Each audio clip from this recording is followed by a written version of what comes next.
When last we left our heroes, the party was meeting outside of High Moon, where they had managed to get a little bit of a picnic together to both plan their next moves as to how they should progress to Shadowdale. And then also confiding within one another and trying to see the next course of action and informing everyone of their own desires and goals in this adventure and any other things that they may have encountered along the way. Afterward, in the night, continuing to find out more of the mysteries behind Zaven's book, Rosa having visions of the stars and more information from Saloon, eventually turning into almost a nightmare of sorts, if you will, regarding our mysterious entity. Whoops. We'll keep that in. I can re-record that, or we can keep that in. Sure. You could bleep it out. I'll bleep it out, actually. That's actually be funny. But yeah, we'll keep that. So anyway, yeah. And then it's been a long day, folks. So with that, continuing on, meeting the party's companions of horses, known as Buck and Turf, the party continue onward as Rosa left a note behind for Amethyst. And as the day is starting to set on Faerun, the party is in the midst of the Cormanthor forest, densely populated with trees. However, also being densely populated by intense webbing.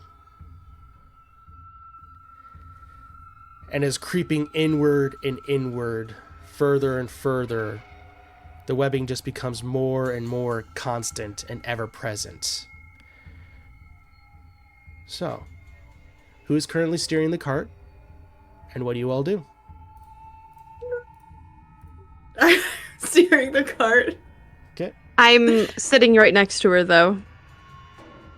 Or, like, close and I've been keeping an eye out as well.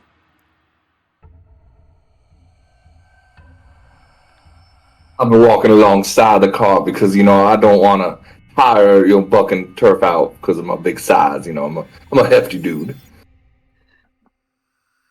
I'll ride in the cart then. Okay.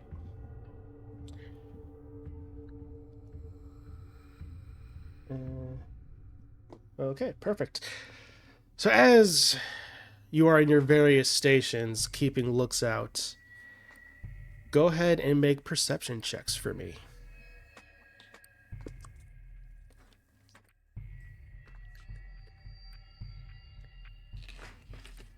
$18.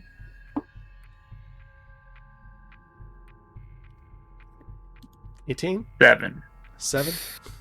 Starting off strong. All right. Oh yeah. I also have an 18. 19.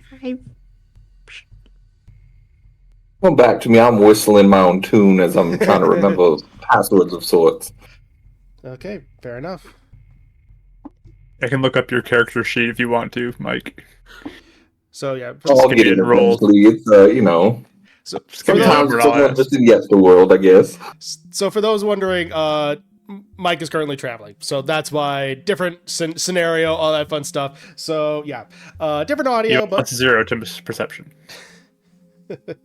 Oh, I'm in now. There you go. Well, I got a 0. We're good. You got a 0 total? I got a 0. I got 1, -1. Oh. Like I said, I just whistling while I work. Fair enough. All right, so as you are currently whistling and everyone else is keeping a lookout, you continue on this path. You think you see something off in the distance, off in the shadows. But it's not clear if it's just scurrying off in the distance or heading to you directly, specifically for Alize and Rosa, with your 19s.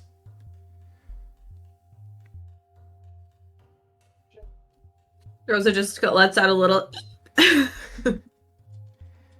Yeah, Alize's just gonna kind of pat at her shoulder and keep an eye out, and then she's going to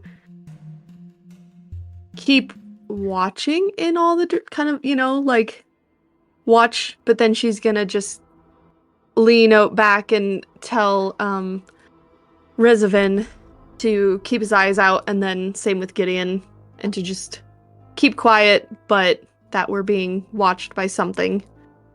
I'm sorry, what'd you say? I've been trying to figure out something that rhymes with golden. Yeah, she's gonna swat Gideon and just...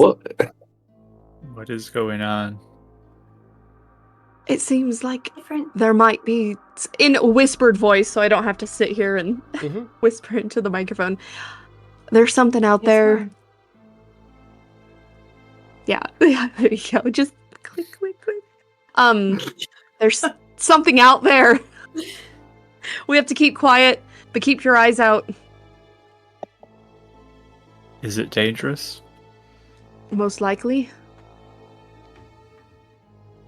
Oh. Some sort of creature or something, so... In a place like this with, like, all this really awful webbing, I would assume yes, most of the time. Probably spiders.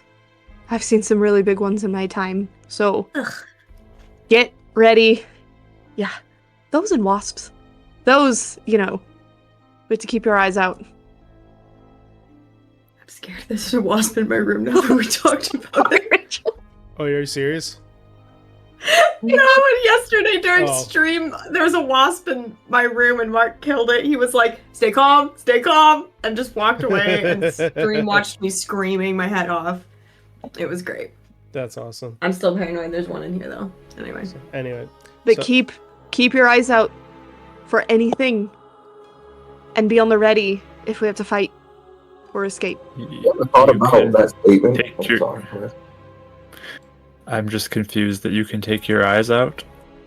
I was about to say the same thing. Who came up with that? I mean, it's an expression. Keep watch. Keep your eyes out is just keep watch. So it's like a smile for you to take your eyes out? A smile? You said it's an expression. Yeah, it's a type of phrase. It's a phrase of words that's strung together. Also called an expression. You're expressing with your words. Anyways, watch out for giant spiders or wolves or who knows what else. Will do. Alize doesn't look like she's annoyed. She's mostly just like, oh my gosh, I want to protect these babies. Sometimes the things Resident says, it's so layered, I don't even know what he's saying. It takes me till the end of the conversation. Whew. Gideon's just connecting his glaive just to kind of put it over his back, but he kind of comes back. He's like, I've never realized how crazy common language is until I became friends with you, my friend. Yes, I'm learning a lot. Yeah, we are too. Right. So, but using that phrase, keep watch out. So as you continue slowly on your way with the wheels going on the ground. Let's see here. Oh, I think that's that one. Oh.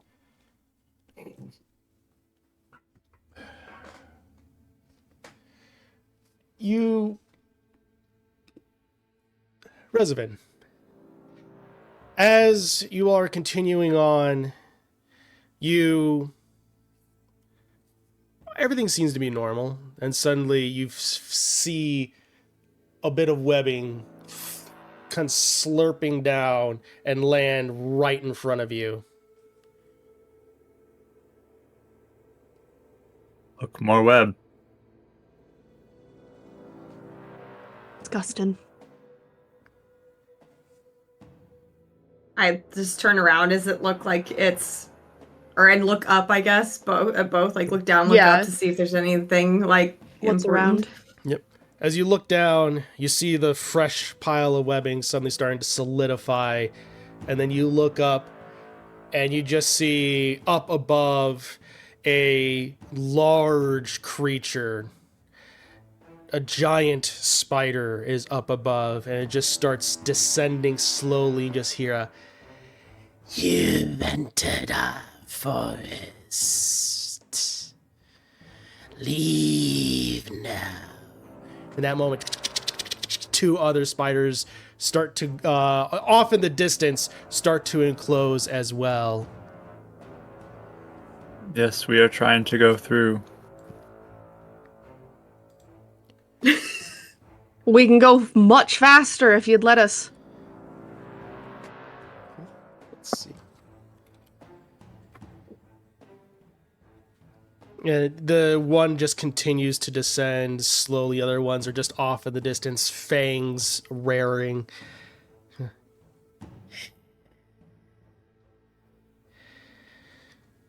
What? Perhaps we can come to some sort of accordance. Maybe we could help offer you something in exchange for your, leeway for letting us come through your homestead, of course. What would you offer us in return? Well, what fancies your fangs?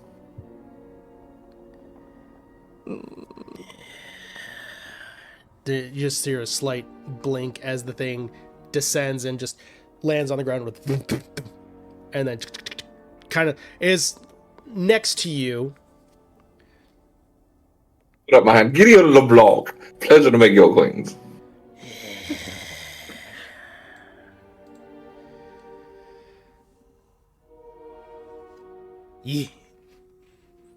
What do you mean by what do we want? Well, we want to get through here peacefully. I'm sure there are things that maybe you need. Maybe we could go hunting real quick for you. Maybe we can clean up. Maybe I don't know, a tree that's fallen down on your home or something. Rosa will like lean over. She looks so freaked out. She'll lean over and whisper in your ear. Or if anyone's hurt, I could heal them. My friend, he'll heal you if you got like a hurt friend or maybe a broken arm somewhere. Or the hunting idea, if you need a couple deer or other game. Hunting. Like the ones that come for our silk. Other poachers? What is poacher? Ones who would come after your silk to try to take it. Then yes. I kind of glance at Resident being like, oh, this is kind of training, helping us. Talking to a spider, he says anytime. Do they... While they're talking, yeah.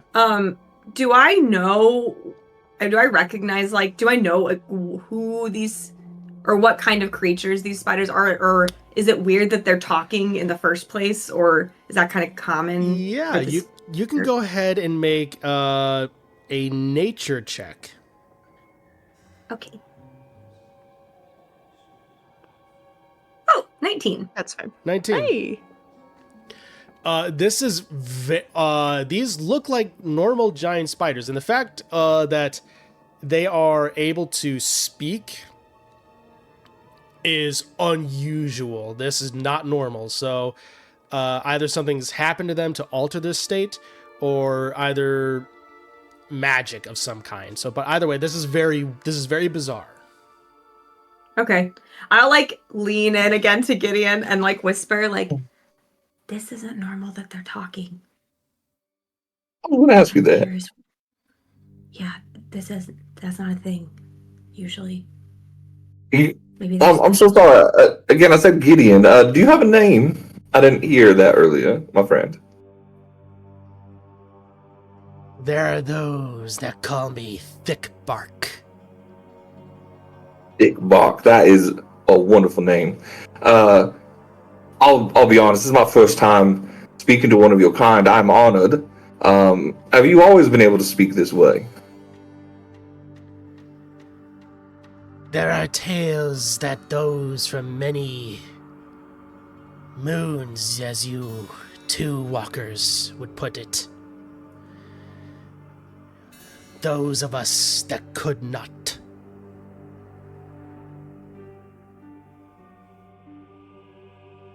I'm sorry. So you're saying that about 2 moons ago, you said you were able to speak? Many moons ago. Oh, man, I'm sorry. The accent's a little thick. I apologize. Again, like I said, it's new for me. The people. How did you learn how to speak? Please. Magic. From who? Was it magic gifted to you, or did you just stumble upon it in nature? This is very fascinating. He kind of just leans in, just looks at you with blinking eyes, and then sins back.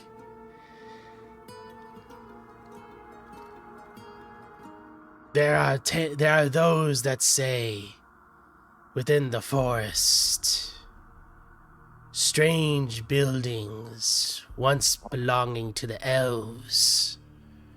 Magic comes from it.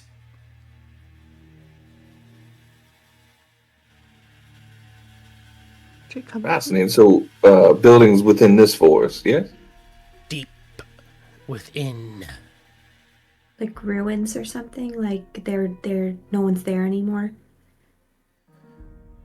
Only demons.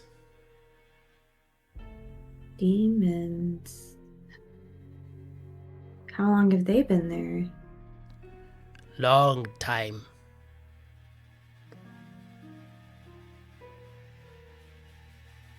The ones who are taking your silk, do they look like us? Do they have any notable features that might separate them? They come like different colored hair? They come from the town nearby. Ah.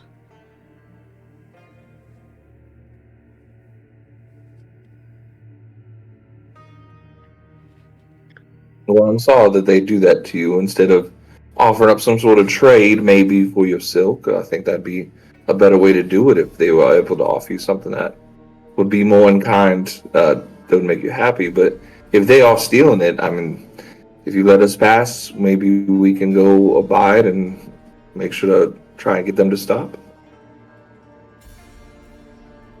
Go and make a persuasion check. D&D, where you make a persuasion. D&D, where you make a persuasion check against a spider. Yeah, it's all in a day's work. That would be a 14 against the talking spider, Mr. Thickbark. So, thick bark, yeah. Just helping with audio All stuff. Juicies. So thick butt, and I remember correctly. So yeah, he looks just.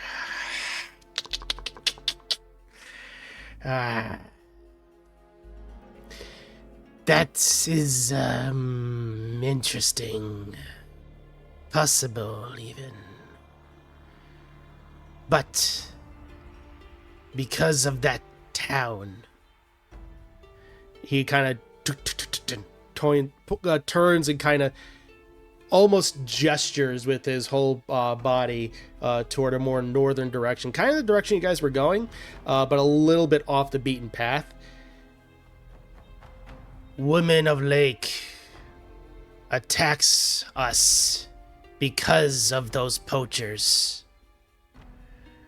Once defender, now attacker. There's a woman in the lake? Blue, shiny skin. And she attacks you because poachers are coming after your silk? We think so. Or are they coming after She- something of hers as well? Are she given anything to anybody? No. And we do not know if she's given. She used to protect you?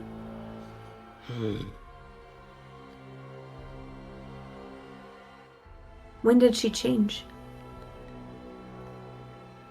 Some time ago. And is this... So it's in the direction of Shadow or wherever we're going? A little bit off the beaten path, but it's like it's not too. It doesn't seem to be too much of a detour. But since it was mentioned to be a Lady of the Lake, you can only assume that you would have normally gone around it. Okay.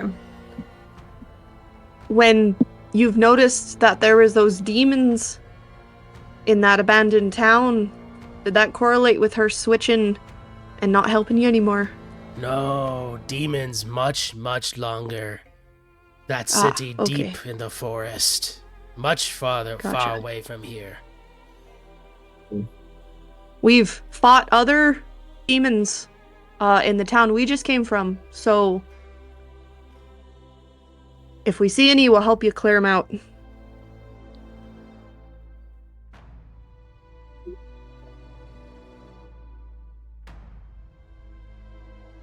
Well, we are looking to travel northbound anyway.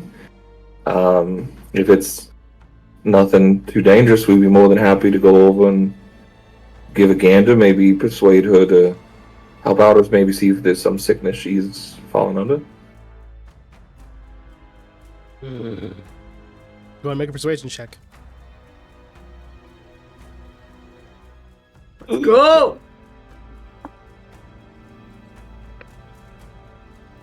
Well, that would be, I believe, an 18. Nice. He thinks for a second.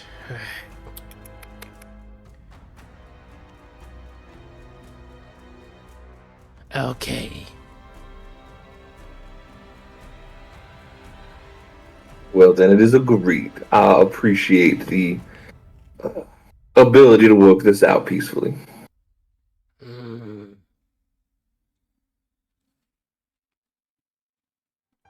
So with If that, as we're like watching, or she's like mostly, like watching this conversation, does she sense like distress at all from this creature? It does seem like it's defensive, but does it seem, Yeah, go and make an insight check. in trouble? Okay. I didn't roll very good. I also do that. Sure. Can I also? You should.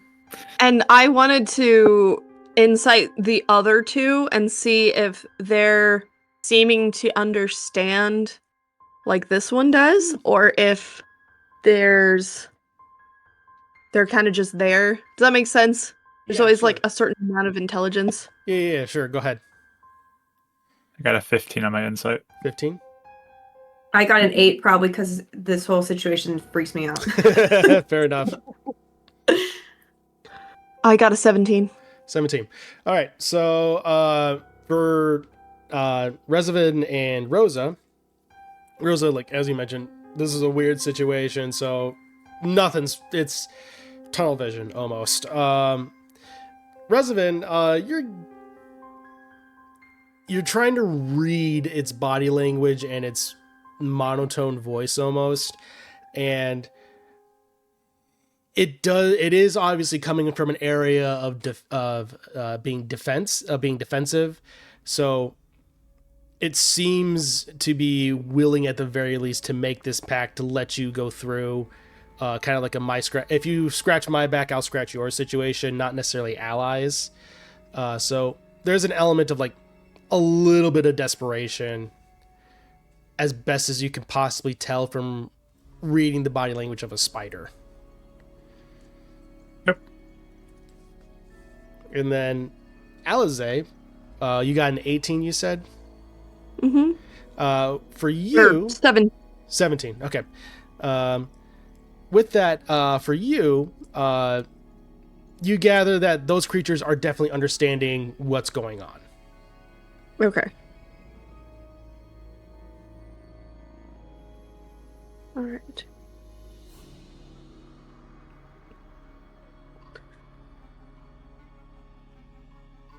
Well, she's gonna look at the Do others. you know if the lady in the lake has a name? We do not. We just know her as that. Okay.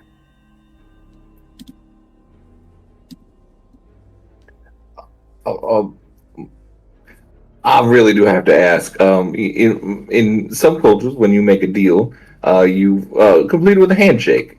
I am really curious. Do you have a similar ritual with your kind, or I mean, is it multiple hands that you shake? I'm just curious. I know sometimes, the cat dies by. You know what I mean. Normally, we just do it, but if you agree by shaking hands, and he just offers up a limb. Oh, Yay! Oh, that is amazing. And That is a once in a lifetime opportunity. I'll thank you, my friend. And there's all kinds of unsettlingness with the feeling that we won't linger on. So yeah. You see Gideon's face twitches, but he's not going to let it on right now. So, and with that, I have one final question, Thick Bark. How often do those poachers come to take? Is it every week? Is it once a month? Is it longer than that? When's the last time that they were bothering you? last time was month, I think. Okay. Or I feel a few moons ago. Yeah. Last moon. All right. If we run into anybody, I promise we'll try to talk to them about that. Have you tried conversing with them, or are they just going through and trying to They come, they take. attack? All right. Thank you for not just attacking us. We appreciate you being willing to speak with us. Thank you for listening. Of course. Friend of spiders?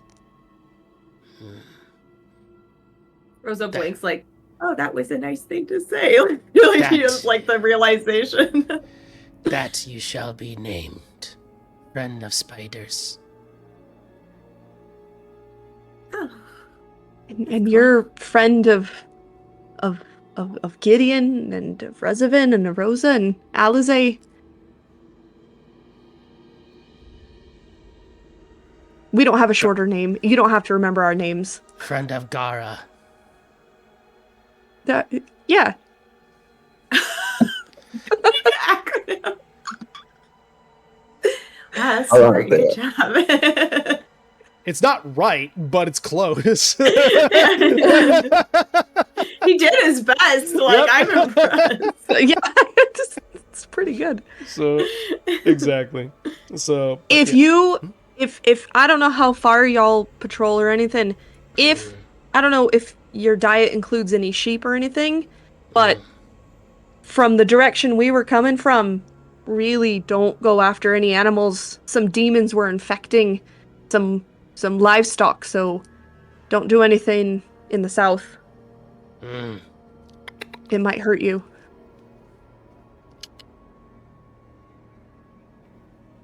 Because a little bit of a nod to that.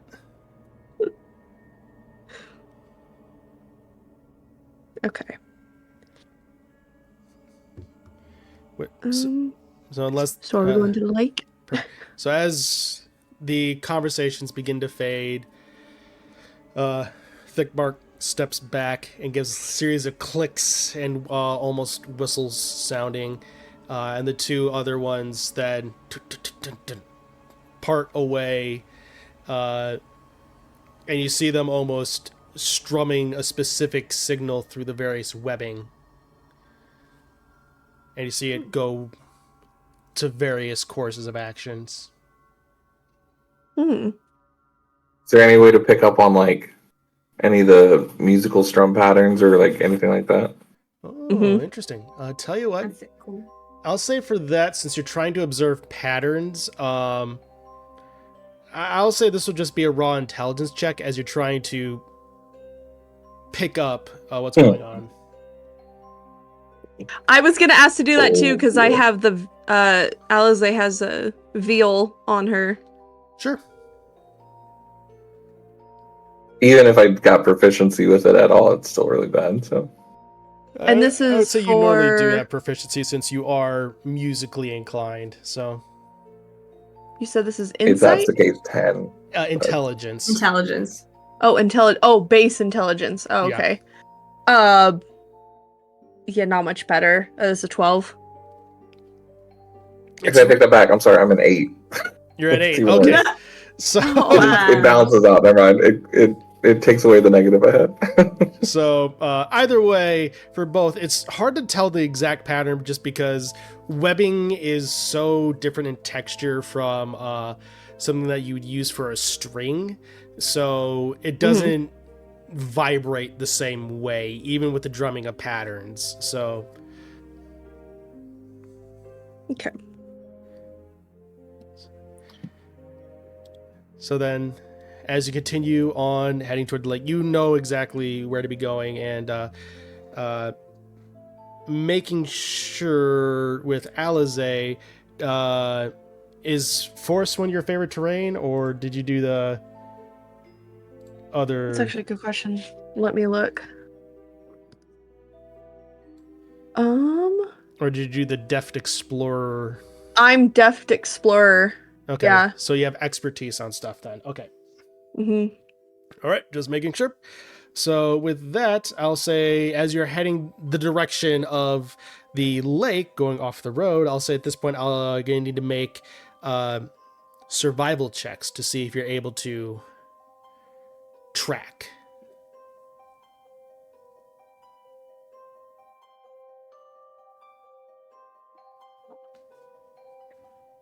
Okay, so it says 13. Okay, 13. So when it says your proficiency bonus is doubled, does that just mean that number's already doubled, or do I double what's already on there? It should already be doubled because that just means you have expertise. Yeah, that's what I figured. I just wanted to make sure. Mhm. I'm learning Ranger. Plus 5, dirty 20. Okay, 20. Who else rolled? I rolled a 13. 13. Okay. So luckily with the two of you at the helm, you're able to keep somewhat of a decent pace, and D has entered into the blur dimension. Oh. What? Hello? Hi. When did you get hold on. second level spells? Come on. Yeah, that's not fair. So Listen, she's special. So as you continue on, it does go for probably about half hour, and eventually the webbing does start to decrease ever so slightly. And eventually, as you start to approach, you do approach what looks to be a little bit of a clearing. And you do see a nice, shiny a lake that has completely still and motionless. There's no water. It appears to be almost like made of pure blue glass. And it also has elements of shimmering sparkles going off barely off the surface. Wow. So this takes my breath away. Not literally, just because it's beautiful. And I looked at her husband. It's pretty. Yeah. Okay. Does it look... I'm trying to think. Does it almost look unnaturally like beautiful, or does it just seem like a really pretty lake? No. There is a bit of an unnatural beauty to it. Okay. And as you utter the words, "Takes my breath away, Gideon," you all hear collectively in your minds, "As it should be, and so it will stay." Oh, but of course, we are not here to disturb anything, only to take in this beautiful scene. And we have heard great tales from some friends about a lady of the lake that we were hoping to meet, maybe become friends with as well. Mm-hmm. And what's He kind of puts his hands up in like a very yeah, threatening way. you just hear, "And what, pray tell, are these friends, and what do they have to do exactly with me?"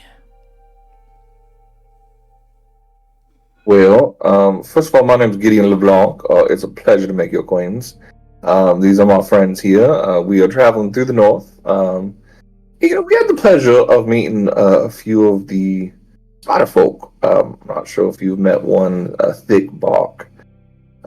He said he used to be good friends with you, or at least had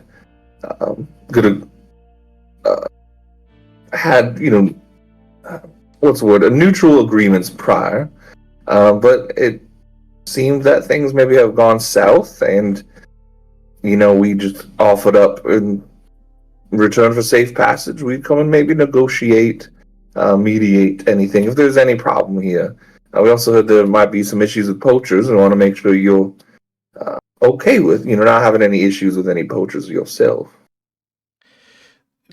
At the mentioning of poachers, you see the water in the lake suddenly start to shift and starts to turn and swirl and almost form a bit of a whirlpool in the center of it. The sparkles are still going off into the distance, and eventually the water at the very center of the spiral starts to go stream upward into the sky. Not too high up, and eventually the water bursts in several directions, just with a mighty whoosh. And again, the dripping and splashing of water comes down, and the water goes to a nice, clear crystal, unmoving. And you see before you a woman who appears to be blue and silver skin, glimmering within the light, or the light that remains of the day, as though she is wearing armor of scales. Water drapes over her body like a dress, and it appears that the water is constantly moving. Her hair is a striking white and moves as though she is constantly underwater. And she is hovering above the lake as she stares all of you down. Is she doing this in like a grand gesture, or like a threatening way, or like what kind of entrance would this have caused? Yes, so for that, I would say go ahead and make an insight check. Anyone can do it. Yeah. Yeah, I want to know if there's anything in the Feywild that rings a bell So for that... in this kind of fashion. So for that, D, I would say for that check would be a nature check with advantage. For you, specifically. Cool. 23. On insight, okay, 23. 17. 17. Insight. Natural 20. Total Nice. I of saw that on the character sheet. 20. Fun. 20. Okay, great. And then 19. 19. So, for insights first, this is definitely, without question, and meant to intimidate. There is intense anger and wrath, specifically at the mentioning of these individuals. Now, Alize, you would know that this creature unmistakably is a nymph. Okay.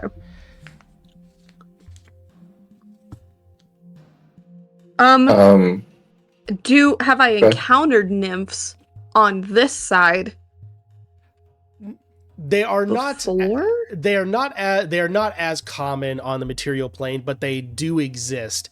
Like dryads, they are typically seen as guardians and defenders of nature. Okay.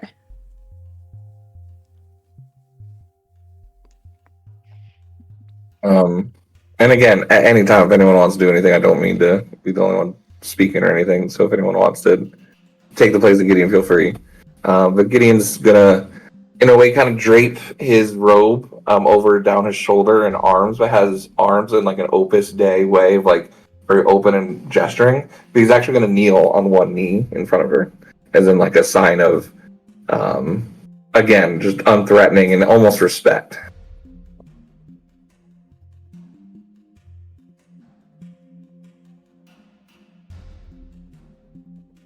Does that sound like right protocol from what I know of nymphs as he's doing this? This can be seen as definitely a sign of respect. So this can potentially help. So. All right. She'll look at Rosa and Rezavin and just kind of be like, we should probably copy him. And then she'll also copy, but she'll also ask and be like, may I ask what your name is? Miss Lady of the Lake Nymph. My name is but a secret to me, but you may call me Aquain. Aquain. Cool name. That is a beautiful, awe-inspiring name. Rather fitting, if I may say. She kind of comes down to the leg and seems to be almost hovering just ever so slightly above it, almost as a mimicry of walking. And she just approaches, the shoreline, but never leaves the water. She just looks. You mentioned poachers, dealings with the spiders. We've only heard third party of these. We wanted to. Poachers make us quite as angry just as you, and we wanted to make sure they weren't bothering you. And if there's any way we could assist you, if anything's troubling you here at your lake, you can assist me by destroying that town that's nearby. They come into this forest and take what they want without asking. It is against the will of Sylvanas. Which town? High Moon. Oh.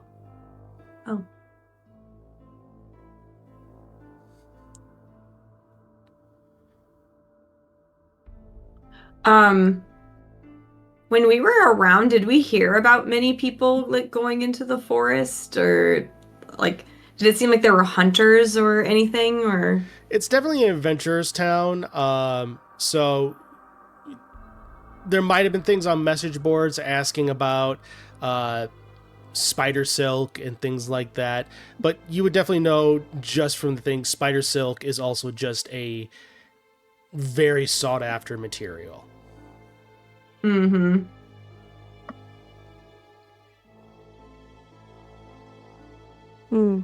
Well, my friend, go ahead. Oh, why were you not, or why weren't you talking to your friends the spiders if you're mad at High Moon? What do you mean with the spiders? They said, what did they say? They mentioned you were okay with them prior, but now you've been attacking them, is what they claim.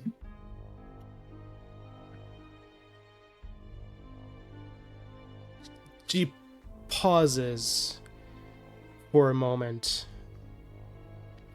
Oh no, Alizé. Jose, stop casting that There's spell. water on you. Let me You keep blurring. Your that camera off. keeps blurring. I don't have a problem on this side. I'm sorry. You're good. But Oh, it's fine now. Egwene Okay. pauses for a moment.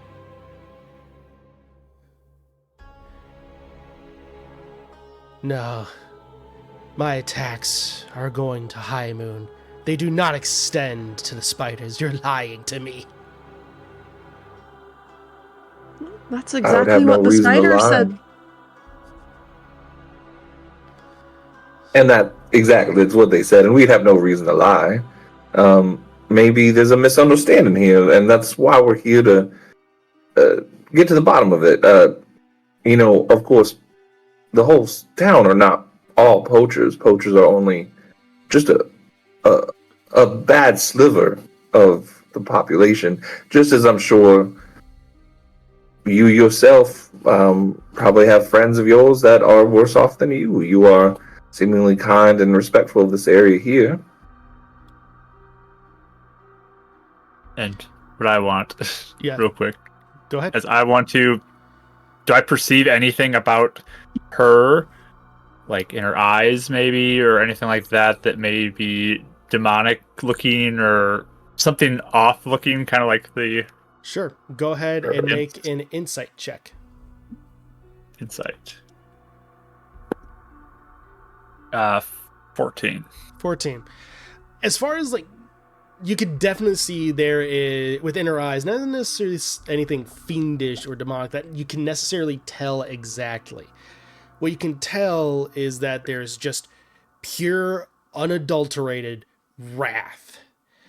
And there's a chance that she's almost been driven mad by it. Mm.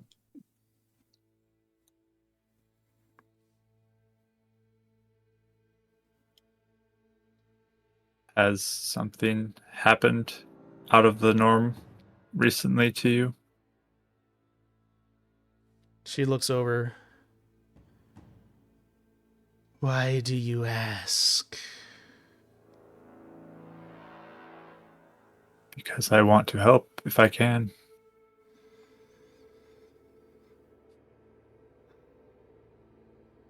That would say go ahead and make a persuasion check. With everyone that's been assisting for all that, I'd say go ahead and make it with advantage. Okay. Ends up being a 16. Okay. Nice. She walks over to you while maintaining on the water.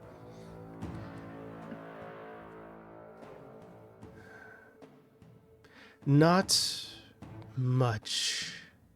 The only thing that's been happening to me lately is people coming into my forest, taking things that they don't want, or that they maybe even don't want, don't need. But you're lying about me attacking the spiders. I would never do that. Creations of Sylvanas. I'm here to protect them.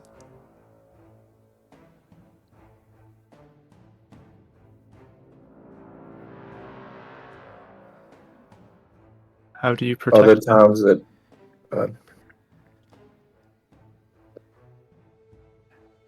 Resident said, how do you protect them? Yeah, how do you protect them? By warding off people who come into the forest, who try to kill them, the animals, things of that nature. I scare off the poachers, scare off those who come in uninvited, and maybe send various types of attacks. But never to them. Never to the wildlife. I defend them. When is the last time you saw a spider? 2 months ago. Do you think that is odd?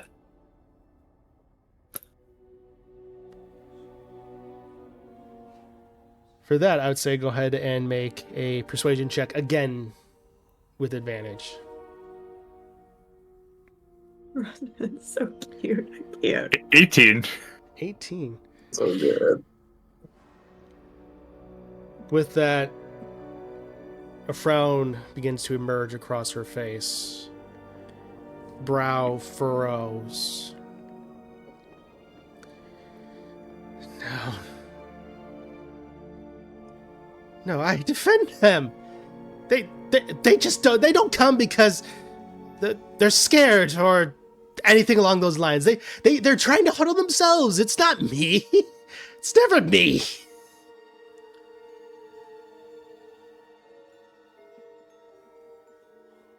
What would they be afraid of if you have defended them and not caused them to flee from you?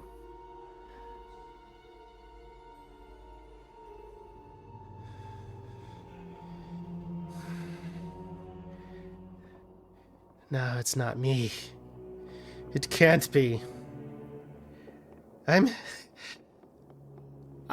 am this forest defender. I do not attack at random.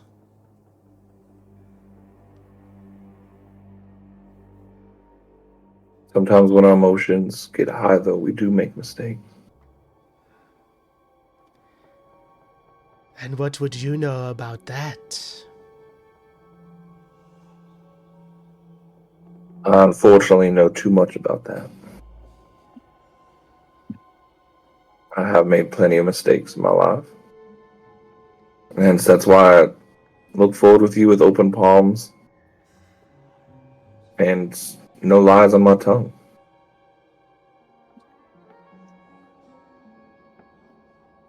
Go ahead and make another persuasion check, again, with advantage, considering everything.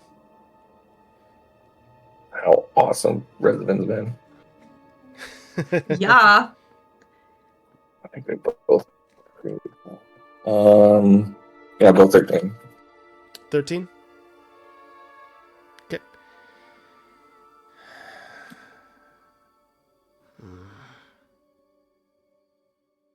She's kind of scanning over all you. She's definitely intently reading every single one of you. Excuse me, ma'am. I also protect the animals and nature where I live. And if the people and the animals that were looking to me to protect them started hiding from me, I'd be asking questions. Maybe there's something you're not seeing? She scans over you. A druid. Mm-hmm. She stands back ever so slightly.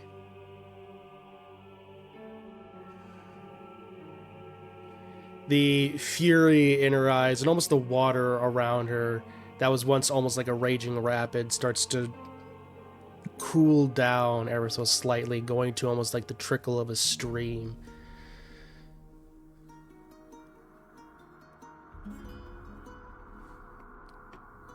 A druid comes to me and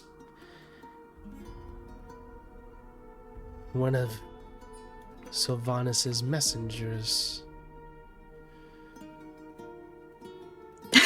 She looks around like, what? She kind of steps back.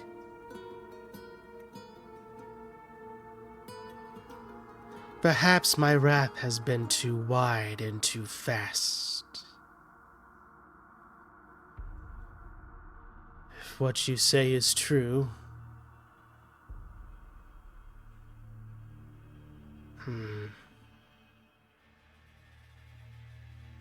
then indeed, I should refocus some things.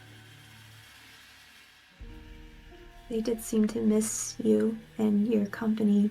They were pretty nice.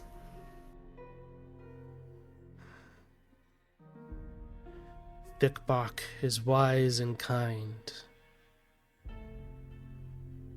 If he sent you here, then he must have been concerned for me in his own way.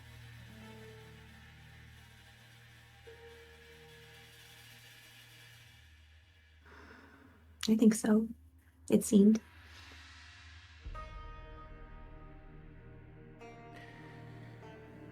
She then walks up to you all. Very well. I thank you for this message and this warning that you have given to me from Thick Bach. I will see what I can do on my end.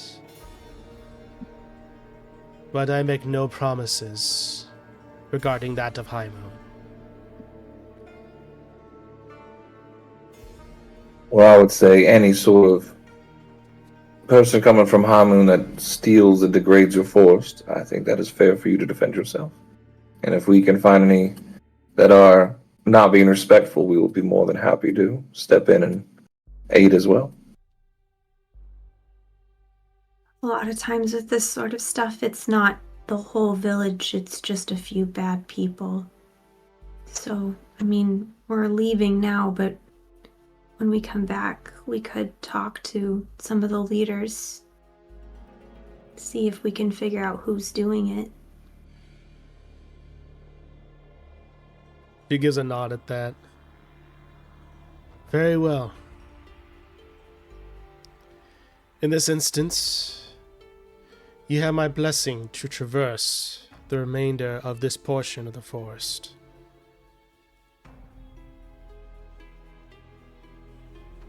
Thank you very much. We are greatly honored. Thank you. Thanks. With that, she then walks back, and suddenly the lake starts to turn into a swirl, and it goes and spirals upward and grabs her, and then brings her down.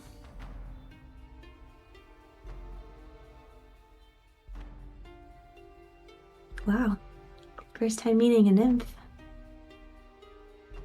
Yeah, good job calming her down. Let's keep You guys going. did really good.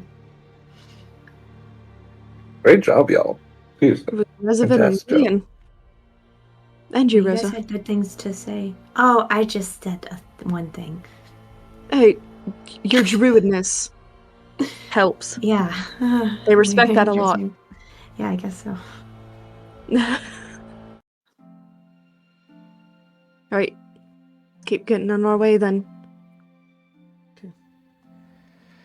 So, as you continue on, going around the lake, trying to make your way back to the road, go ahead and make survival checks. I'll leave that up to you guys.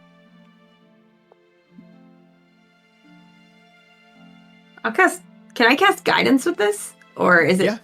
Guidance, Okay. you guide skills, you bless the guide the skills, Yeah. bless the saves. Amazing. Okay. It's a dirty 20. Nice. I got a 18. Okay. Rezaman, you didn't roll at all? I rolled a 5, but I'm not guiding anything. I'm sitting in the back. I'm just keeping a merry time in the back of this cart. Absolutely pretty trees. With that, you do manage to make your way back to the road. However, the sun is definitely starting to set, start to get dark on the first day of travel. You all can try to make camp, or you can keep on pushing. If you keep on pushing, for every hour you have to make con saves to avoid exhaustion. I was going to ask about that because most of us only need 4 hours. Can we potentially trade off? How do you mean? What do you mean? Like trade off? So trade off who's steering. So 2 sleep in Well, the back. the horses also Or need the a break. horses. Okay. Okay. Need to I'm just sleep. making sure. That's true. Horses don't have trances. Horses Rosa don't have. insists Yeah, on workers' rights for the horses. that's fair. I wasn't thinking about that. We And need then Never comes mind. right after us, just right gonna keep afterwards. going forever. I was like, you can do that. They'll probably not make it like past a day. Oh no. Yeah, that's fine. Well, it's all good. Ignore what I said. Didn't the Queen say we are able to be in the forest? We should be safe if we camp, right? Yeah. I'm okay with camping.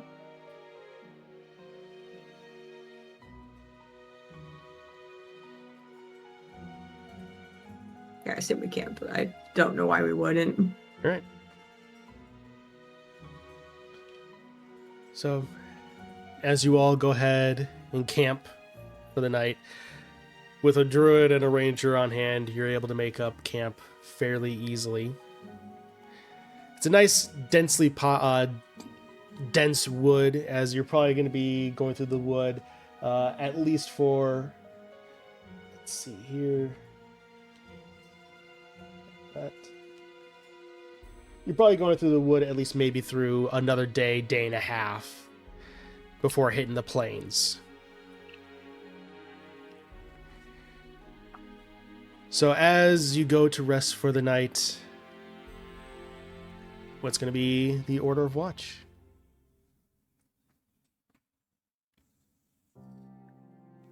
I'll take the second. Are we doing pairs or We can no? do pairs. I don't remember how we were doing that. We could do pairs if we Last time. wanted to. I'll go with I could- Rosa. Really not feeling a trance or anything. I mean, we Poor can Gideon's the do one. more of the pairs, and you can do just like a 2-hour Yeah. shift or something in there. And we Yeah, can that's okay too. Yep. Yeah. take the bulk of it. Gideon needs his beauty sleep. Yeah. How about this? You all figure out the schedule and I'll abide by it. That's fantastic. I've never been good for logistics. Yeah. Yeah, I'll be with Why don't you the. sleep first? I'm more than happy to sleep first. I've been walking all day.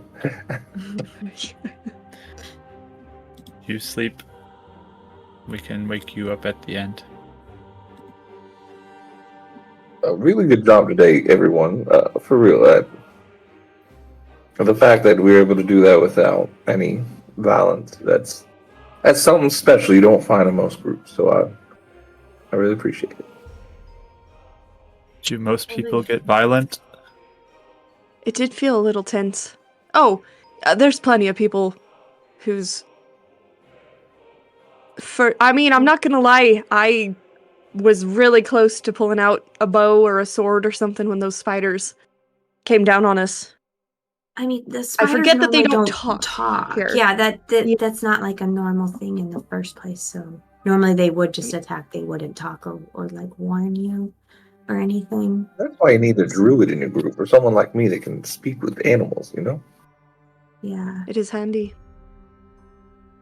A lot of times animals like that are going to rely on instincts and stuff, though. They don't know, like, sometimes they just won't talk to you because they're hungry or whatever. But sometimes it just depends, I guess. Mhm. That's true. That's true. But yeah, I mean, I even had a friend that's so brash to say they'd shoot first and ask questions later. I mean, it's wild that you live like that. Would they answer your questions if you shot them?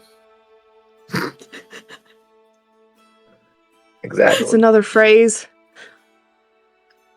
Oh, So Meaning they'd have to they... piece together things without them answering it. It just makes it complicated. Makes you safe sometimes, but makes it complicated. You have to try to be really quick on your feet about others' intentions. And animals as well, to be fair. Again, most people, I'd wager, cannot talk to animals, nor have the magic to talk to animals.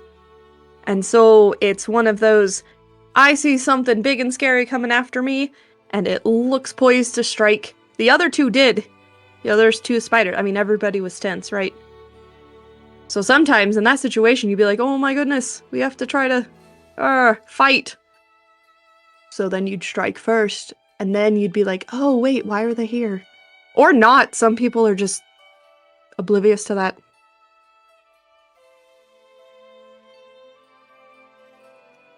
Okay, I'm sorry. This is all new to me. Well, that's fine. I'm fine explaining things. It's good you asked the questions. It was definitely a weird situation in general, but yeah, a good job talking to them, you two. A curious mind is definitely a good thing. Yes, I want to learn.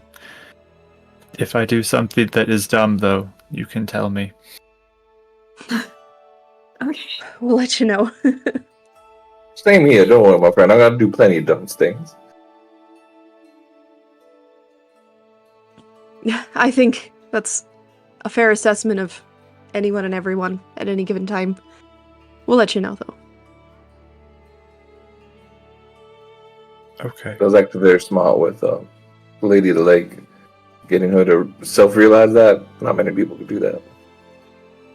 That was insightful. Yes. That was. And that's also the first step to understanding people takes a whole lot of empathy. Yes, I care about people and creatures and things. Yeah. I'm just saying, if adventuring doesn't work out and you guys want to get into law, I mean, a paralegal, co-counsel, and researcher, I mean, we could be a really good team, I'm telling you what. Or a therapist. It's an up-and-coming hobby these days. I heard they doing quite well with all the adventuring. What's your hobby? I'm really into therapy. Honestly. Well, I heard it doesn't pay that much quite yet, but I feel like it could be quite fruitful in the future. You can make a killing in the Feywild. You can make a lot of money in the Feywild is what I mean by that. Oh, I was thinking you were going to kill people. Yep, that's why I rephrased it. Correction immediately. You know, To be Revenant. fair, well, it can be quite deadly, so it's not the inaccurate statement either. True. To be fair, Revenant, the first time I was on the material plane, I had one heck of a time with phrases and everything. So I understand where you're coming from. Yes. There is But much you're to doing learn. good. There is! And isn't that grand, being able to? So, good work all around. Thank you. So I want to learn tonight, so I'd like to stay up with Rosa first. We Okay. can talk about my book. Okay. Oh, yeah. That sounds good. All right. Alizé's gonna settle I claim down. Rosa, I need to read my book. Please. We need to read. Nighttime read.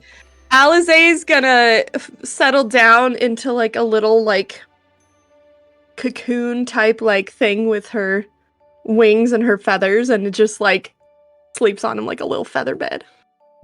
I'll be comfy. Yeah. Yep. So perfect. So Rosa and Revenant, as you all are staying up for the night, or at least for the first watch, trying to make heads or tails of this book, go ahead and make for me intelligence checks. You can either roll together or separately. And separately as it would be advantage. Separately wouldn't be advantage. Separately, you can roll like I worded that weird. Don't worry about it. You can either roll as like together or have one person roll with advantage. Okay. I will let her take the lead on this one, and I'll offer any support that I can give through helping her. If she needs clarifications about stuff that I might know. Did you want investigation or intelligence? Intelligence.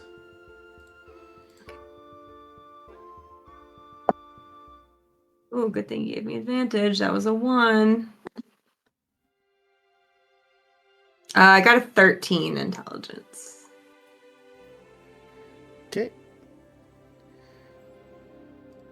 1 second. I need to mute Discord real quick because for some reason OBS didn't mute things. So, all right. We're having a lot of fun tech things tonight, folks. With that, Woohoo! That's everything. Yep. Not for you. OBS normal. That's what I mean. Yep. So with that, what was that intelligence check again, Rosa? I got a 13. 13. What? Could I guidance myself, actually? Yeah. And bump that up? Okay. It's like, she kind of like weaves a little bit of magic in the air. It smells kind of like fresh cut flowers. Is like really nice. Or fresh cut grass, I should say. It's really nice. Yeah. It's like inspiring. I just got a 14 though. Just 1. Okay. Perfect. So as you're currently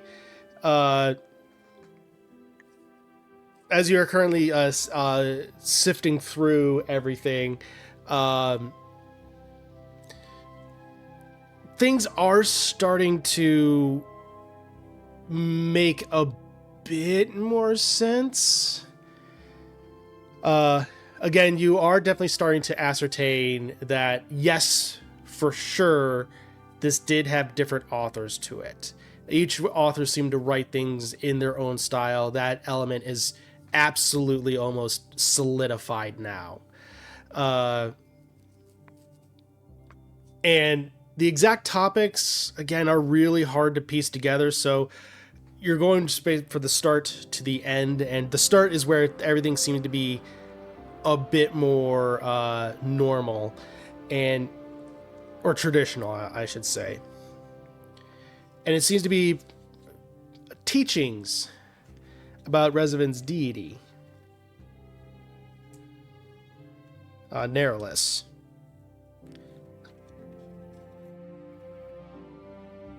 Is it mostly like history of him, or is it of followers, or? It's mainly regarding various tenets. Oh, okay. Gotcha. Yeah, so first of all, as we're going through this, he's helping her or whatever, but she's like doing the main breakdown of it. So while she's doing that, she goes, please make sure you keep your eye out for enemies, okay? I'm gonna be really focused. Yes.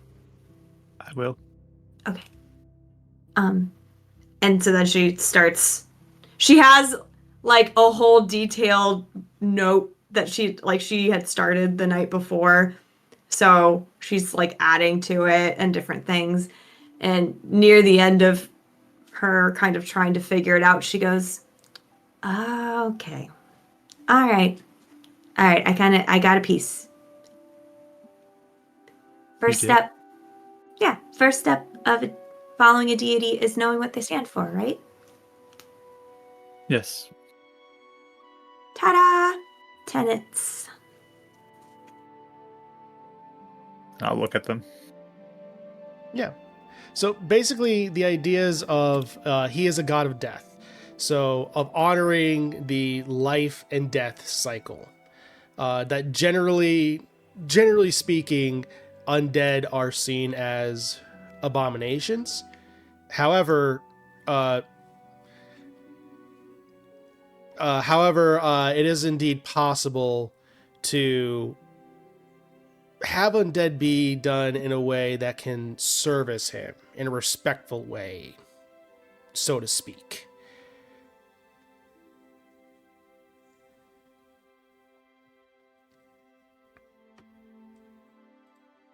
Yes, this is good. This reminds me of home. Did you hear these? Like being taught? Yes. Yes. This is what my group did. Using undead, huh? Interesting. Yes. We offer our bodies to continue in service even after our lives are over. Oh. Is that creepy? No, it is an honor. Oh. Interesting. No one Do minds. you think that is creepy? It's a different perspective. I mean, most people that do that necromancy stuff here are usually like really bad, and it's like something you want to avoid, you know? I want to do necromancy. Yeah, I mean, reading the tenets makes sense why you might want to. Yes, I want to use it to help people. So is it like you ask permission before you make them an undead sort of thing? If you can.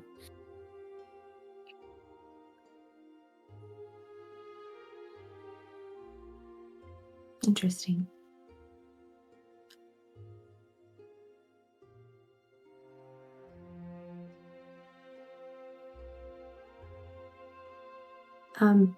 I forgot to ask how old is your sister? Is she younger or older? My sister is older. By a lot? By a few years. What's her name? Evra. That's a pretty name. Yes, it is. She take care of you? She is a good older sister. She is very smart. She understood all these things. She's very skilled. She was accepted into the classes and training. My parents thought she would do great things.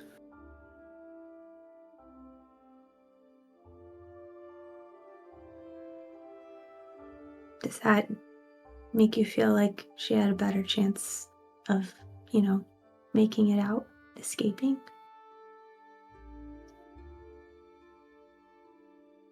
I do not know what happened to her.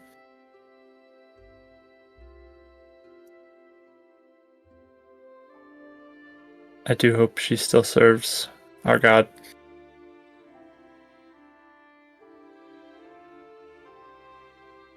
Do you think you could ask your God?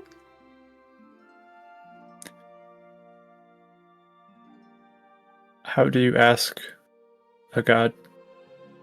I do not see them. The messenger came to speak to me the other night. How do you do that?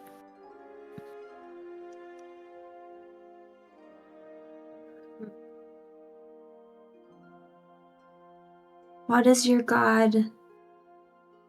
Do you know how he usually connects? I do not. I was not trained. Okay, example. My dad. And she's just saying it really a little emotionally before she kind of pushes through and continues. Cleric of Salune. So, moon, stars, mostly the moon, but so a lot of times when he wanted to say something to his goddess, he would go outside and look up at the moon and the stars. Because no matter where you go, there's the moon and the stars. And talk to her that way. She would hear him.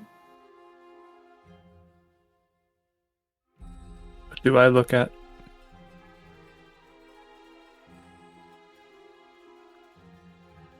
I don't know. If I look at the tenants, would I get an idea maybe of what would be a connection point for him? Yeah. As you kind of scan through it, graveyards and things of that area are definitely seen as more holy sites. They are oftentimes seen as the grave keepers. A lot of it is also very strange because, I shouldn't say strange, but definitely on the unexpected side, because this is more of an elven deity. So there's a lot more flowery language attached to it. As far as any types of prayers, like maybe like setting bones up in a specific pattern, usually maybe that like a triangle of sorts, potentially even using like dead leaves and things along those nature. Like dying nature in Dying general nature, relics. Yeah. Okay. So she's like looking over it for a minute. Well, god of death, right? There's lots of dead things around. There's death in nature.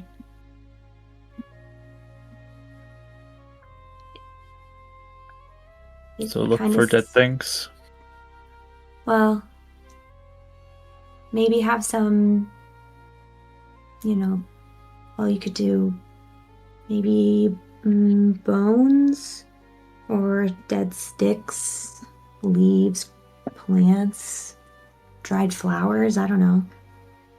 It looks like if you arrange them in a certain way, it's kind of like a little ritual.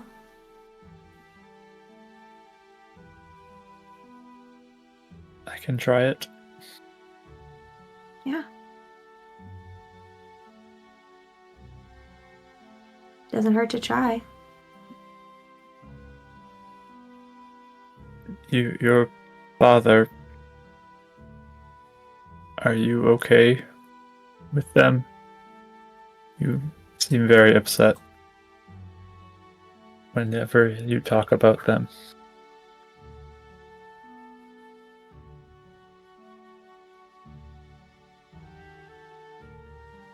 Can you keep a secret? Yes.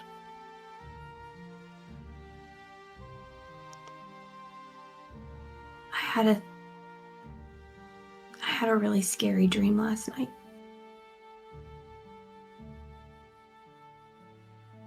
What was it? Well, at first it was kind of okay. Selune, she talked to me. And she told me I should save my parents. She didn't tell me what happened to them. But I think I know. And I think the person thing that took them,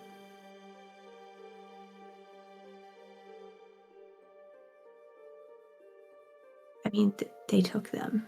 They talked to me.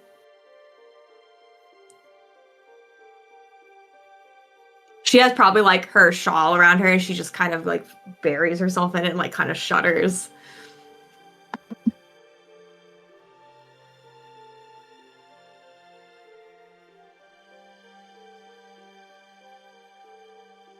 I'm sorry this is happening to you. I know it is scary.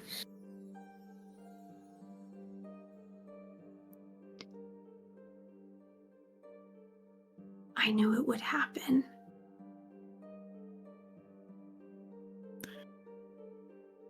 I've How been did scared you that know? it would.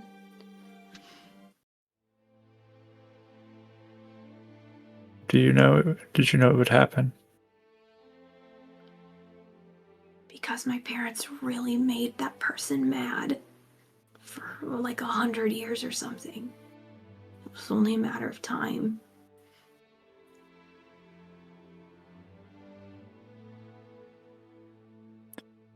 What did they do to make them mad?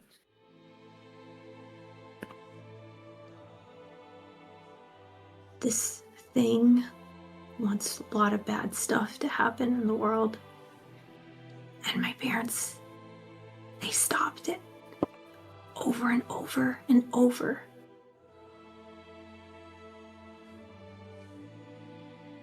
But that makes people really mad when you stop them from doing what they want to do.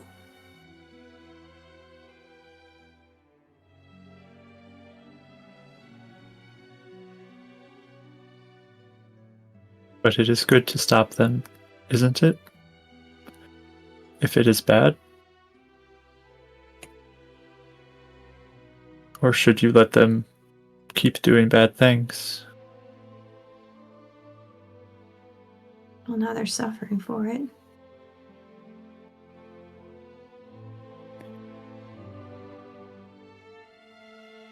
If this thing is doing bad things, is it making others suffer? Yeah. I think it's the same thing that took everyone in my village. It's looking for me too. It's probably looking for my sister. Our whole family made it really mad.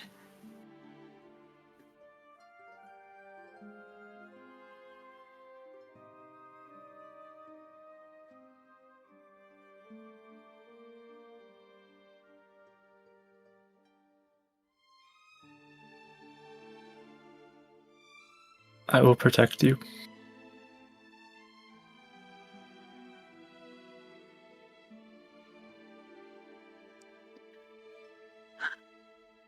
That's really nice of you to say.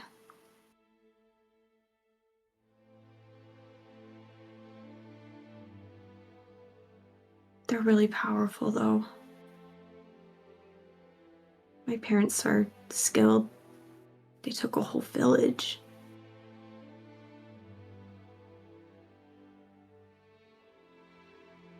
Well, we can keep reading this book, and I can get powerful.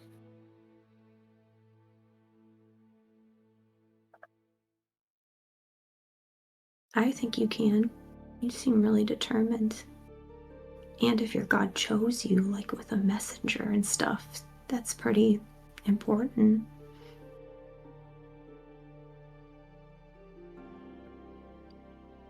Yes, I am here for a reason.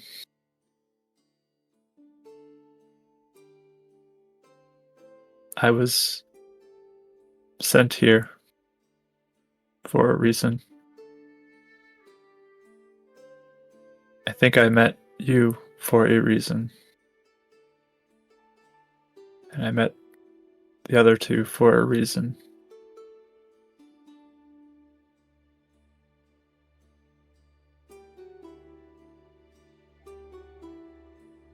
I wish want I could to look like that. Sorry. I want to live this way because I believe it is what I'm supposed to do.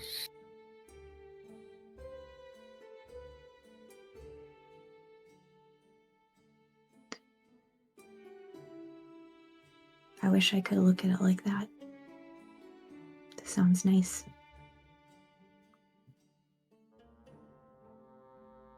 You don't have to think like me. You are good the way you are. Okay, that's really nice to say. She like goes like this, swiping some. I'm just really scared, Resident. That's all I'm saying. I am scared too.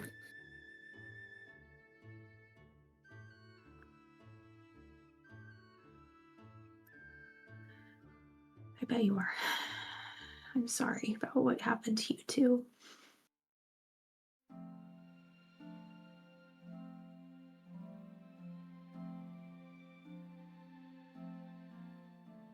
Yes. I know what it's like to, have people attack you or you think you're almost gone. It's scary.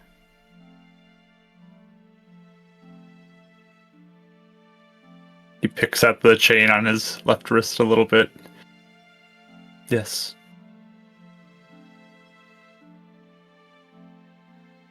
I was almost gone.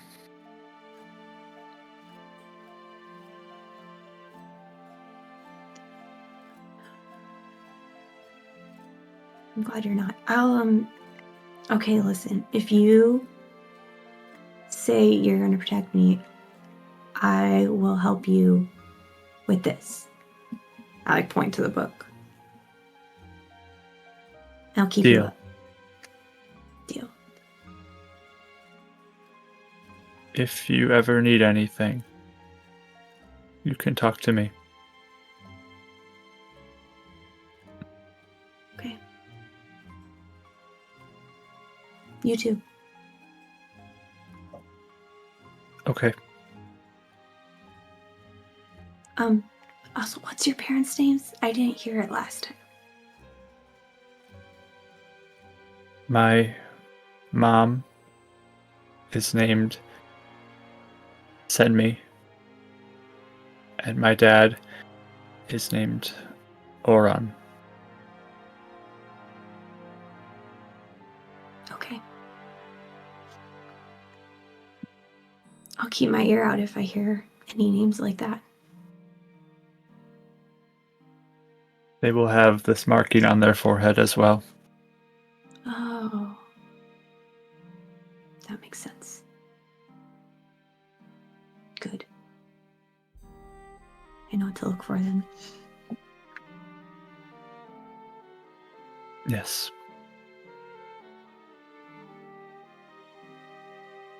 And I feel like at that point he might just like start looking at her staff and kind of noticing the stars that she has on her staff or her garments. I think you had Yeah, oh yeah, it's all over. Yeah. I think he'd be very interested in that and kind of like look at those with you. Yeah, I'll probably rattle off a bunch of constellations and stuff. I even have an orb that has like projections. If you pull it up to the fire, it like projects different star constellations, so I can show him that. That is beautiful. My dad made it for me. That is one of the most special things I've ever seen. You can hold it. Yeah, he'll look at it. Yeah, I'll let him tilt it around and stuff. Perfect. So with that, go ahead and make some perception checks.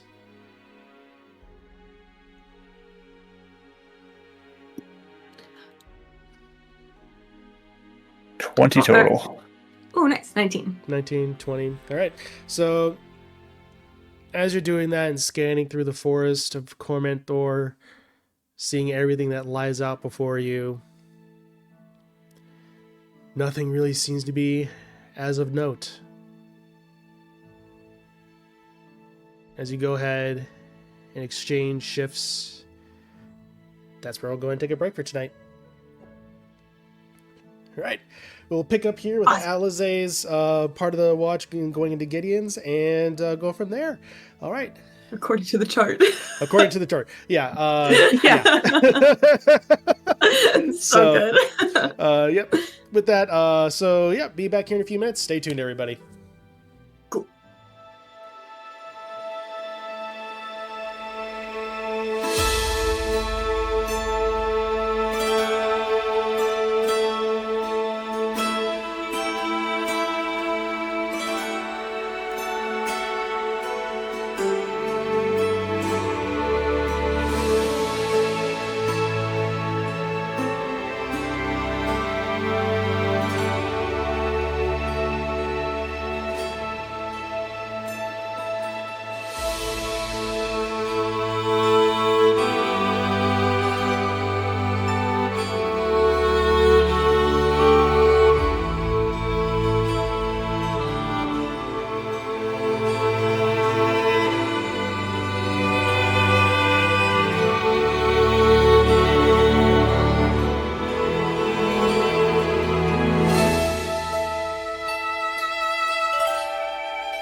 And welcome back, everybody. So when we last left off, our heroes had made their way through the spider-infested portion of the forest, talking to a nymph, and Rezavan and Rosa had a little bit of a heart-to-heart and furthering understanding of Rezavan's book. And we pick up as their portion of the watch has ended, and Alize, you are currently up. Yeah. Okay. Can I intervene real quick? Yes. I was going to ask you at the tail end of their talk and Yes. their while they're reading the book. You could let me know if I get anything by it, because it's kind of stupid. But I playfully rolled intelligence with them and got a nat 20. Can he do a random thing where he's going to the bathroom, he walks by and just points out something that could help Rosa at all? One of his random inspirations, hey, did you see that? Yeah, it's just a random passing by thing of noticing, specifically noticing signatures at the bottom of when a new portion begins. So to indicate, yes, furthering the theory of each portion that's different is done by a different author. Well, look at that. I was right about something. Huh? I like your organization skill. It's pretty good. How'd you miss that? That's a signature right there. I can't believe I missed that. It's a constellation. Oh, yeah. And just continues walking. Right. So, Alize, with your watch, as you come to, is there anything you care to do on your watch? She's just gonna be really alert. She's probably going to... Are any of these trees climbable, or are they thin trees? Oh yeah, they're very climbable. Okay, yeah. So with the small amount of assistance that she can still get from her wings, she'll kind of scurry up and she'll keep watch. And look for a branch that's kind of sticking out enough over camp, and just try to get a good vantage point, and then she'll just keep watch and listen, and she is focused. Perfect. As she goes ahead and takes the Batman pose, Yeah. go ahead and make a perception check for me. Okay. 22. Okay. 22. As you go ahead and you just are watching over the forest, there's a lot of usual sights that you expect to see. Nocturnal creatures such as owls making their rounds as the forest is starting to come to life in spring. Nothing really else of note catches your eye as the small fire continues to burn. All right. Yeah. Otherwise, I think... I mean, she'll still be up, but she'll eventually wake Gideon up to, help her focus on the last pre-dawn hours. Yep. But You'll notice tonight when you're waking him up, he has his similar nightmares, but tonight, the difference between just his chest glowing is underneath his eyes. They kind of glow like embers, like a charcoal would. They're glowing underneath his eyes, as he's sleeping. But when you wake him up, they kind of cool and come back to their normal color. okay. She'll take note of that. She'll use one of her wing feathers to tickle him awake to keep messing with him. Oh, is that you, Alize? Yeah, it's your turn. If you want, I'm still gonna be awake anyways. Oh, you staying up for this one? Is that, I don't know, Resident wrote it all down. I didn't understand it. Yeah. An extra set of eyes, just in case. But also I can do some cleaning of my feathers. Gives me a little time. Perfect. Still trying to figure that out, but it's too early for all that thinking. So Alize's gonna go off and just sit on the opposite side and take out a little special like comb and just start like combing through her feathers. She's just preening, basically. Very bird-like behavior. It was about halfway through the watch, Gideon starts doing basically the same thing to his hair. Putting the beads back in. Right. Go ahead and make perception checks. Yeah, rain is just pelting the side of the side of the house now. So I want rain. The rain hasn't hit yet. Yep. That is 16. an 18. 18. Yeah, 18. 16. Similar situation. It seems that mainly nature is the only thing that's currently out and about at this point. Not much else in the way of major threats. Okay. Well, I'm glad it's really quiet. I'll start getting breakfast made, waking these two up. Well, look at that. Resident even has an update. He has 2 pieces of paper now, because I'm looking at the leftover note that he had. I still don't get it. I guarantee Resident was not smart enough to make a schedule. This is outside. Yeah. There's a lot of crossing out, but I think it makes sense. Alright. Alzay's gonna get breakfast together and get the others to slowly wake out of their trance. What does that look like? What do you guys do when you trance? Ooh, good question. Eyes open, Gandalf style. Just kidding. No. That's what Resident does. Yeah, I mean, I think he just like sits or like kneels or something, just like stares forward with his pitch black eyes, and maybe like it's almost like there's like some movement behind the eyes that's happening, but like he's just kind of like staring off into space. And Mark just made the most horrifying image imaginable. he's just having a good time doing his trance. It's beautiful. I don't know how. I think Rosa. I don't know. Do elves like lay down in their trance, or can they? They can. They As Lizzie does, she curls up. I was gonna say she just like nestles herself in. Their trance is not necessarily like they are asleep, but not asleep. It's very weird. So basically, it's however you decide it. Okay. The lights are on, but no one's home. I think Rosa would sit up for hers usually. But her eyes would be closed. She'd look pretty like peaceful. But yeah, I don't think she would lay down. Okay. Easy for her to get up quick and do something. Alzay, as we're sitting there like you're finishing cooking food, and Gideon's been studying there for like 5 minutes. Doesn't it ever hurt them when they sit all night, like for 4 hours? I mean, shoot, it hurts me trying to sit in the cart for an hour. Oh, it does wonders for your core strength. That's true. No, that's a good point. Your body kind of gets fixed, I guess, in a sort of locked-in position, and you're just kind of... Oh, don't tell me about locking up my back. That hurts.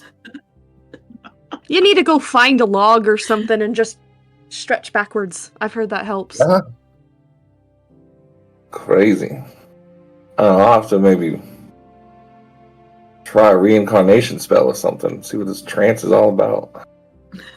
A reincarnation. I mean, elves have the option to sleep, right? Like that is. Yeah. But yeah, why sleep? I mean, we can sleep. At least, I've, been known to take a nap. Does it not feel any different then? It's like you're aware, but you're not. It's sort of, for me, it's sort of like being in another room where you can hear the muffled sounds next door, but you can't quite, but you're not, you're just so comfortable that you really don't want to be bothered. And so you just try to eventually quiet it out. But there's always just a little background noise going, but it's nothing too disturbing. get used to it. I can't ever get overstimulated. Oh, you know what? I don't think I'll ever understand. Over the decades and centuries, you learn it becomes like a Centuries white for noise. you, yeah. Right. I still can't comprehend that. That's blowing my mind. You don't need to, lucky for you. I'd like to. I mean, if you wanted to get reincarnated, I'm sure you could then. No, I meant like I'd like to understand it. You know, I'm not trying to just blow off, who you are as a person. I'm interested in getting to know all of you and Oh, you things mean like my centuries? yeah, that's awesome. Yeah. Oh, gotcha. Well, I don't have centuries to live. Shoot, I got maybe a few decades at best. that's all right. Everybody has a story. No matter how long, no matter how short. That is true. Always in. Resident made that quite clear the other day. Yeah. They both got good heads on their shoulders. Should I wake them like I woke you? Sure. She has like a very mischievous grin, and she wants to do it, but she's also like, maybe I should ask. So, question for lore of the world. It says I am conscious during this whole thing. Yeah. Like, I'm just in a trance, but I'm conscious. So, if they don't beat my passive, would I, like, hear all of this conversation and be aware of it? I largely leave that up to the player to decide how their character goes with it. Like, are they true? Is their character truly in a deeper sleep, or are they closer to being awake? So that's why I gave the analogy with the muffled things. At least with Alize, that's how it's. So she can hear if she concentrates, but it's one of those like. Yeah. So. That would be funny though. It's like what? So. My personal vision is like he's always listening to voices, so he might be aware of voices that are going on at the camp, or the ones that are like speaking to him in his mind. In that case, it would definitely be going against passive perceptions. So if they're trying to be quiet about it, stealth checks definitely would be required. But so you'd be aware of like voices happening and a conversation happening at the campsite. Just black eyes staring at you guys as you're talking. No change. Just it's how sometimes eyes. I woke my own children up. It's kind of funny. Go for it. I'd like to see what happened. Okay. So, and because, again, Alize's mostly been around elves, there's also a limit. She's not expecting to surprise them. She's not expecting anything else. She just wants to see how much she can get away with. And so she'll try to be sneaky, in heavy air quotes, and, like, use one of the feathers she ended up taking out and just, like, tickle, tickle, tickle, to see if anybody's ticklish on their cheek or something. Go ahead and make a stealth check. But okay. And this will be against passives. It's a natural 20. I'm not joking. Who are you doing first? A 25. She's gonna do Resvin first. So, Resvin being aware that you think something is coming, and you hear nothing. And then suddenly you feel the sensation coming over you. I'm gonna do a self-control roll. Self-control roll. Yeah, that'll be a wisdom. I rolled a nat 22. All right. So you're able to restrain yourself from whatever was going to happen. So it just kind of like turns and looks at you. Do you need something? No, I was just trying to snap you out of your trance. Sorry, was that too much? I was trying to play like a little prank. Oh, Do you need to... Is this a normal thing, or should I do this also? I mean, I think it would be a mighty fine skill to have, but you have to know when and where it's appropriate. But I can help you. I have a lot of experience. He'll look over to Rosa. Should I do this to her? And she's gonna hand him a feather, and she's also gonna put a little wing and be like, I'll take you under my wing on this. be really sneaky. It's a lot harder to sneak up on elves. I learned to And it's be really fun if you sneaky. do it every single morning too, and she doesn't ever know it's you. She might think it's me. Just Okay. a little on her cheek. So I'll sneak up to Rosa.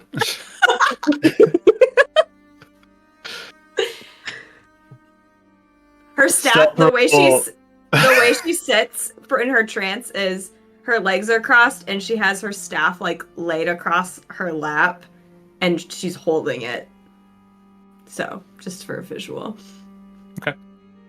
So he'll kind of come behind you and start to tickle you with a feather with a 21 for myself. Yeah, just beat my passive.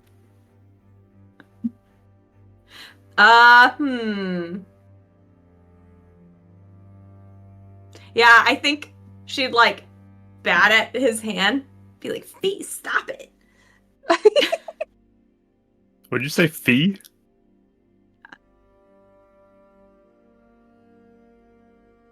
I'm not fee. Oh. Tickles, why are you doing that? Rosa and Gideon told me to do it. Wait, Rosa did? okay. To be fair, Alize said it first. Alize and Oh. Huh.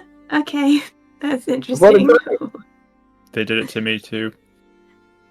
I was just trying to play a prank. Is this not what I should do? Oh, no, it's fine. I mean, you can just touch my shoulder or something next time. Oh. Okay. You can And- touch my shoulder also. It's okay, Resident. Some people just wet blankets in the morning. It takes them a little while to get up. No, I'm not. No. No, I'm not a wet blanket. Who is Fee? Oh, sorry. Yeah, that's my sister's. That's what I call her. Oh. She's kind of little sister. She'd like poke me and climb all over me. Kind of felt familiar for a minute. Oh. Sorry, lass. I just told him to maybe play a little prank on you. I don't have to do that. I just was trying to liven up a little bit in the morning. Fine, my sister is safe. Okay. I made breakfast. Thank you. I am starting Alize, to do think you mind helping brush my hair in the back there? I can't reach part of it. Yes? Cool. Thank you. Try to break the ice. I'm starting to think I should not go near people who are resting. Oh, wait, why? No, I'm not mad. It just was confusing. That's all. I'm not mad. Okay. She's like looking at everyone too, like she seems like super confused or everyone's acting awkward. Like, I'm not upset. Yeah. We're good. Okay. Some people are just more morning person than other people, and it's all good. I mean, And it is to a be weird fair, way to pranks are wake better up. And to be fair, pranks are better to do against people you know a little bit more. Maybe this is a Yeah, little I met you guys like quick. 3 days ago, so yeah. Should I wake up the horses also? Let's have a gentler approach with that. This is how You can Resident keep the dies. feather. You can keep the feather. Do not wake the horses that way. It does look like he was about to let him, but then maybe not. Just Not with animals. Probably a bad idea. Well, It's a- maybe a cat. gets a kick and then just see him just like 2000s comedy Fly style across the- ragdoll against a tree. Maybe I should have done that.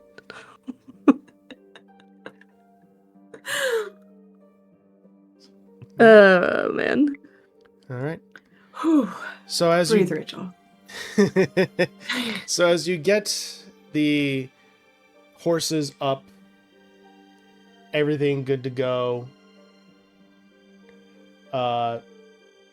I will say you continue on your journey and go ahead and make survival checks to continue to see if you are able to keep on your path. Oh. Question. Yes.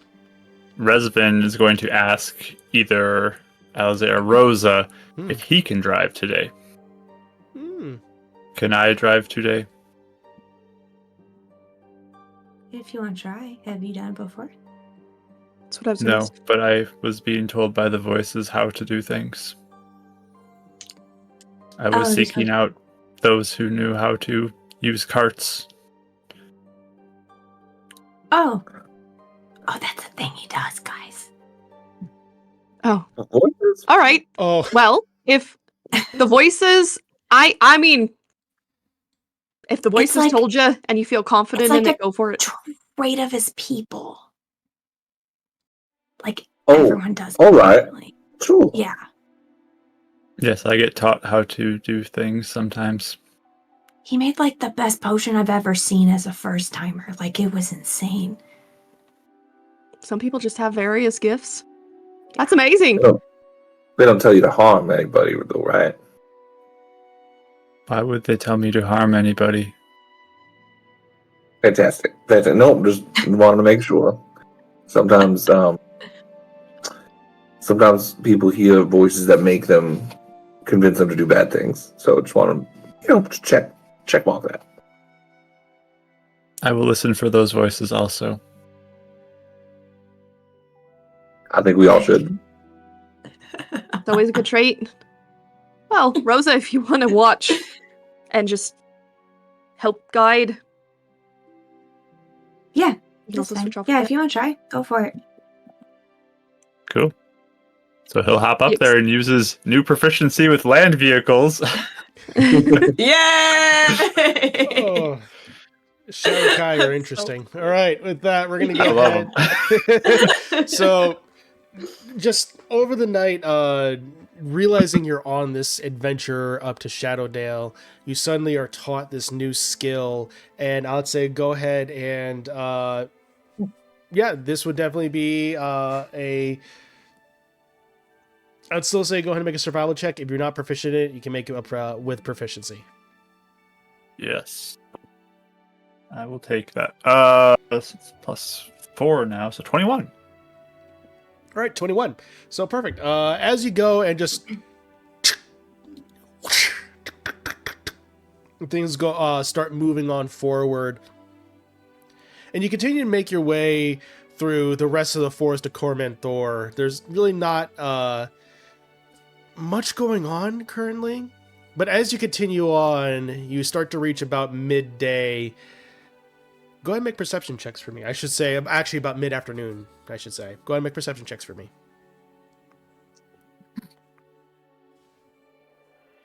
Natural 20, Mark? No, this is pretty common for him. He's not learned danger yet, so he rolled a nat 1 for a total of 5. Oh no. Excellent. 22. 12. 22, 12, 11. 11. Oh, I thought that was a 2. I'll do that. Okay. All right. So, as you are currently going down this forested area, you think you hear some rustling in one of the bushes. Okay. It's a Alize's it's a going bit to. way up, about 30 feet up. Even that one, Resvin. Except for Resvin. Resvin wouldn't notice Yes. that. To him, it's the Here we go. wind. He's super focused on driving the cart like to the best. Focused in. 21 on cart driving, Yeah. 5 on listening Yes. for threats. Yeah, Alize's locked on that bush and gonna keep an eye out. And as you're going with the bushes, suddenly out of as you're continuing on, off in the distance, you hear the distant sound of "It's coming now! It's coming now! It's coming now!"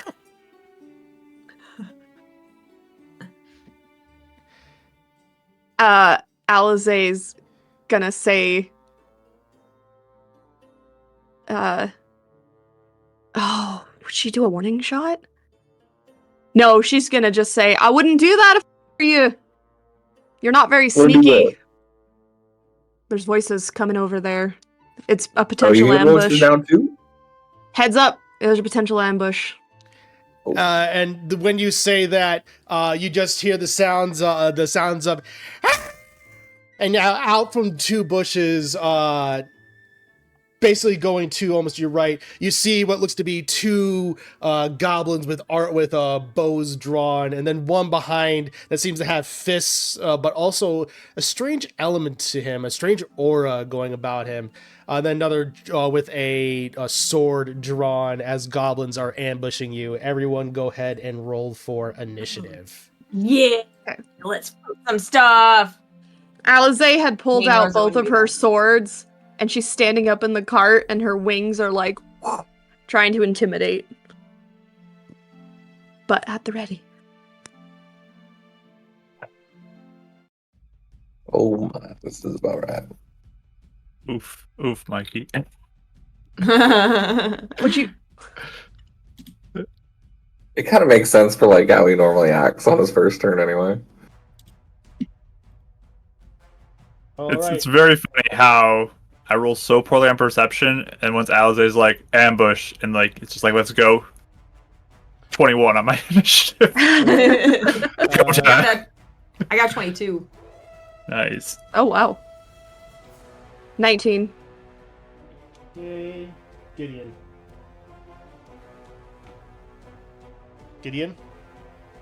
4. Sorry. Okay. Real quick, Resident, what is your dexterity? 17. Okay. And then Alizé, what is your dexterity? 18. Okay. All right.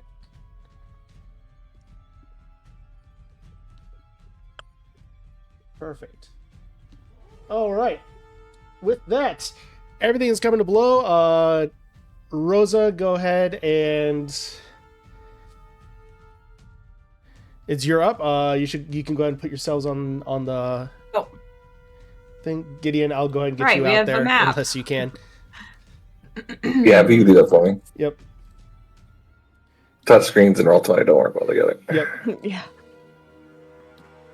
I'm assuming he was outside. I do have Roll20 up though, so I can see. So that's good. I was ready to describe it for you. Look, I played on Roll20 once when someone was driving a car. Like I've done that before too. I mean, nope, never done that. I'm super safe on the road. It was through Bluetooth. Nothing like draw screen, so it was still perfectly legal. Yeah, so and she sees that we're kind of surrounded, or are some of these guys hidden? They're all jumped out now that it's clear that Alizé made it clear that they know that you know that they are there. Okay. So she looks pretty panicked. And she'll kind of and this cart doesn't have like a cover on it, does it? It's just kind of like an open back cart. Okay. Yep. She'll kind of scramble to more of the back of the cart so she's not sitting in front. And seeing like how we have more enemies than she wants to be in the vicinity, she will pull out that orb that she was showing Revenant. And usually she has to shine a light on it for the constellations, but some sort of magic she has seems to activate the actual orb, and the stars sort of like go into focus. And it's kind of like, you know how in video game menus when you're trying to select something and it's like ding, ding, ding, ding, ding, and it, you know, it goes through all the different options. So that's sort of what happens, is like, it's like she's searching for a certain constellation, and then like the constellation highlights, and on her hand, it kind of like transposes onto her hand. And her whole body starts to like radiate light. So what she did was she has her wild shape she used for her starry form. It's like a chalice is on her hand, just like glowing as a ding, ding. And yeah, she just looks ready. That's her action. So she's just kind of like looking around, like waiting. Perfect. As you stars kind of almost emanate on out, which I realized is perfect. Basically, very Oblivion-esque with the constellations you choose. So yeah. All right. With that, Rezavan, you're up. So he just sees you do that. And, are we attacking them? Is he asking me or all of us? He's just looking back because last things we discussed things with. So true. Well, I mean, we can try and talk it out if you want. So he'll just like, I guess, taking a cue from you guys.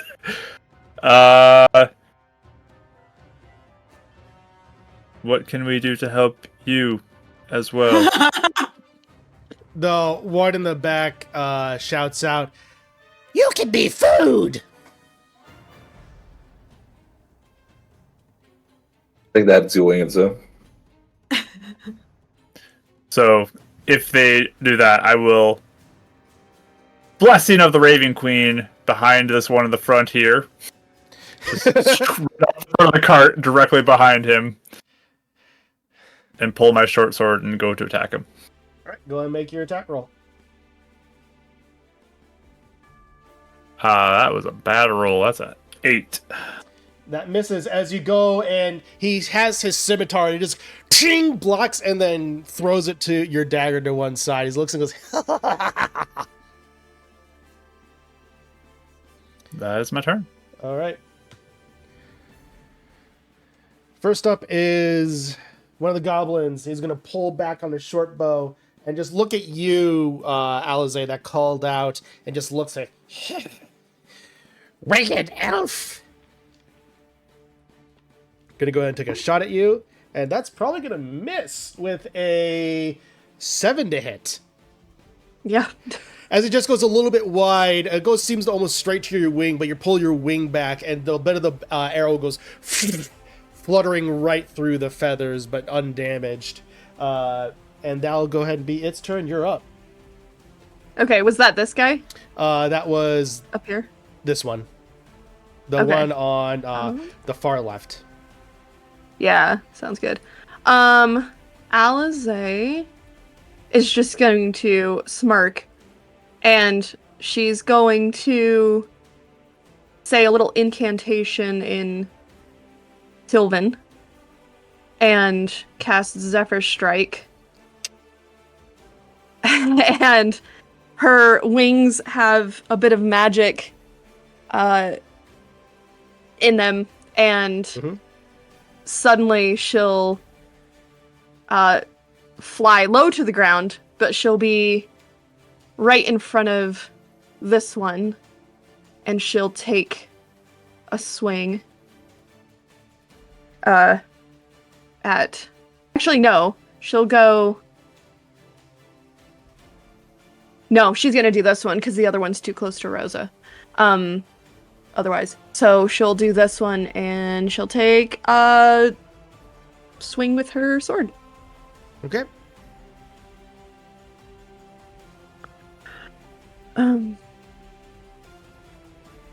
24 to hit.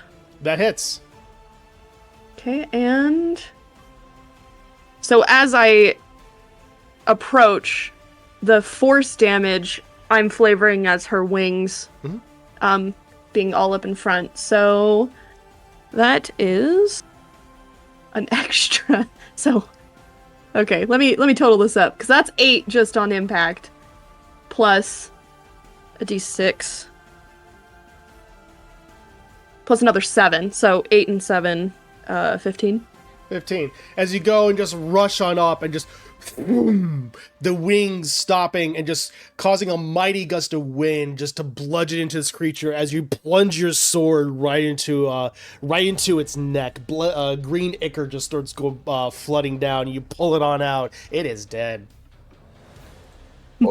And then she's going to, because I have 60 movement now, so she's gonna go the remainder of, I think I was good, because I went, that's 25, and then another 25, yeah, so I'm good. Or no, that's 50, no, yeah, I'm fine. So then she's gonna do the same and fly low to the ground, and she's just gonna be like, you really should have been more sneaky. And yeah, that's it, because that was my bonus action, so. All right.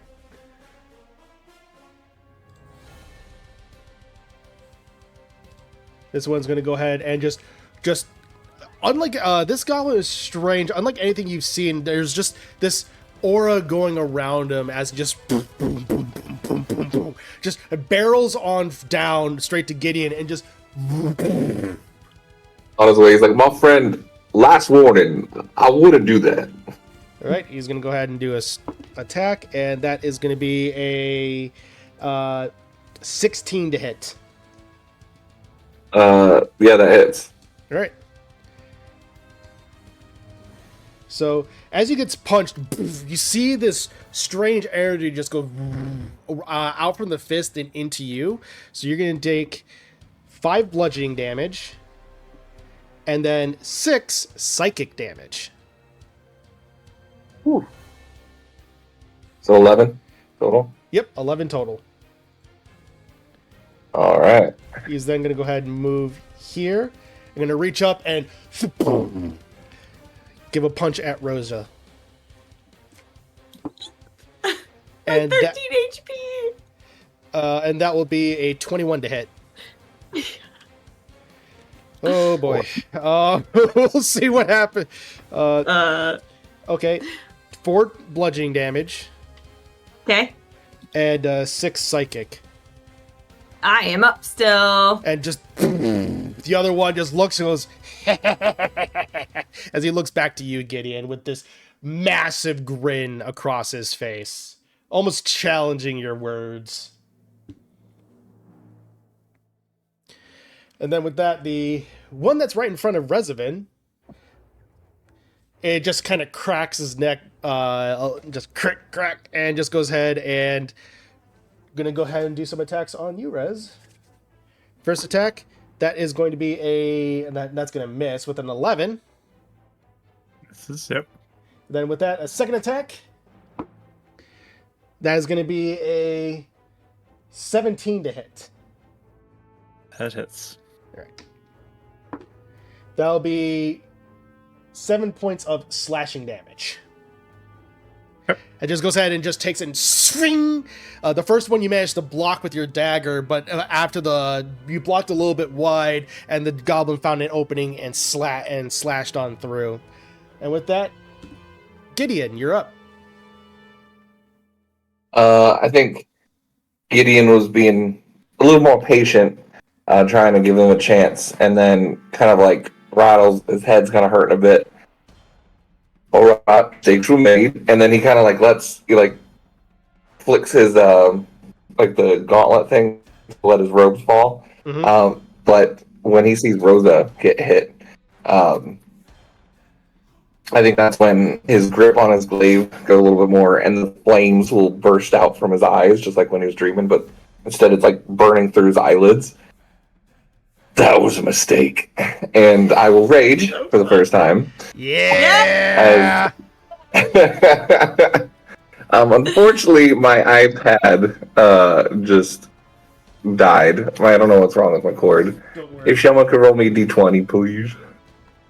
I know my stats. Hello. Roll. Oh, Mark gonna do it? Yeah, do it, Mark. 18 on the die. 18. All right, so it'll be a 24 to hit with the glaive as he swings down. On Nice. this creature, that will be a hit. Sweet. And then it's a, I want to say D10 plus. Oh, wait, I just For came your back. glaive, that will be a D10. D10 plus Plus 6 for your, since you were raging. 8. Because, no, plus 6, I already put it in, right? Yep. I forgot I added the 2 for rage. So it'll be 11 points of raging beyond damage. Okay. Nice 11. job. Right, perfect. As you slash on into him, and it just looks cut, and it does cut deep, and it looks up and goes, You'll fight with me. all right. That your turn then? Bonus action, action. All right. Rosa, you're up. Okay. Let me just make sure I can do everything I want to do and I'm not cheating by accident. Yeah, how dare you? Okay. I've been known to accidentally cheat. He's known to cheat. Accidentally! With druids, it is so easy to accidentally cheat with druids. Oh, yeah. There's a lot. Okay, so I think she sees this thing could just totally clobber her. So for her bonus action, she'll use her phase step to teleport 30 feet away. I'll just go, I don't even need to do 30. I would just go like here, I guess. Okay. Kind of in the middle of everybody. She disappears and like flower petals fall where she was, like float down. Like that's how, like pink ones. And then, oh, actually, no, before I do that, I'm so sorry. I had an order of events and I already missed it. So actually she's here, or she was there. So she'll reach over and touch Gideon, and do cure wounds on him first. So, you get, well, you get a lot back actually. You get With that chalice ability? Mm-hmm. Well, you get 11 back for cure wounds, and because I healed you, I can also heal me or someone else. Yep. With the chalice active. It's for 1d8 plus 3. So I will heal myself for. Yeah, you brought me back at full. Yes, I'll heal myself for 5. I didn't roll that great, but whatever, it works. Still super helpful. I love that ability. Yes. The chalice is And going to then keep I'll use- Rosa alive. Yes, I know this will be my way out. And then I will use phase step to teleport over here, so I'm not in this thing's way. All right. And I'll be like, I still got you, Gideon. Like you could hear her calling across the cart. All right. Good turn. Good turn. With that, Rezavan, you are up. All right, I'm gonna pull out both short sword and dagger now to attack with both of them. Okay. So short sword first. That is much better. 22 to hit That hits. for 7. And then dagger is a 13. That one misses, unfortunately, as the scimitar just comes back and just seems to deflect it. Just ching, ching. All right.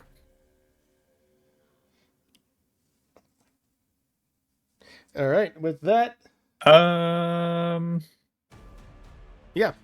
How much Can I damage did you shift? do on the first one? 7. Yeah. I'll no. shift around as I'll do some footwork to kind of get between.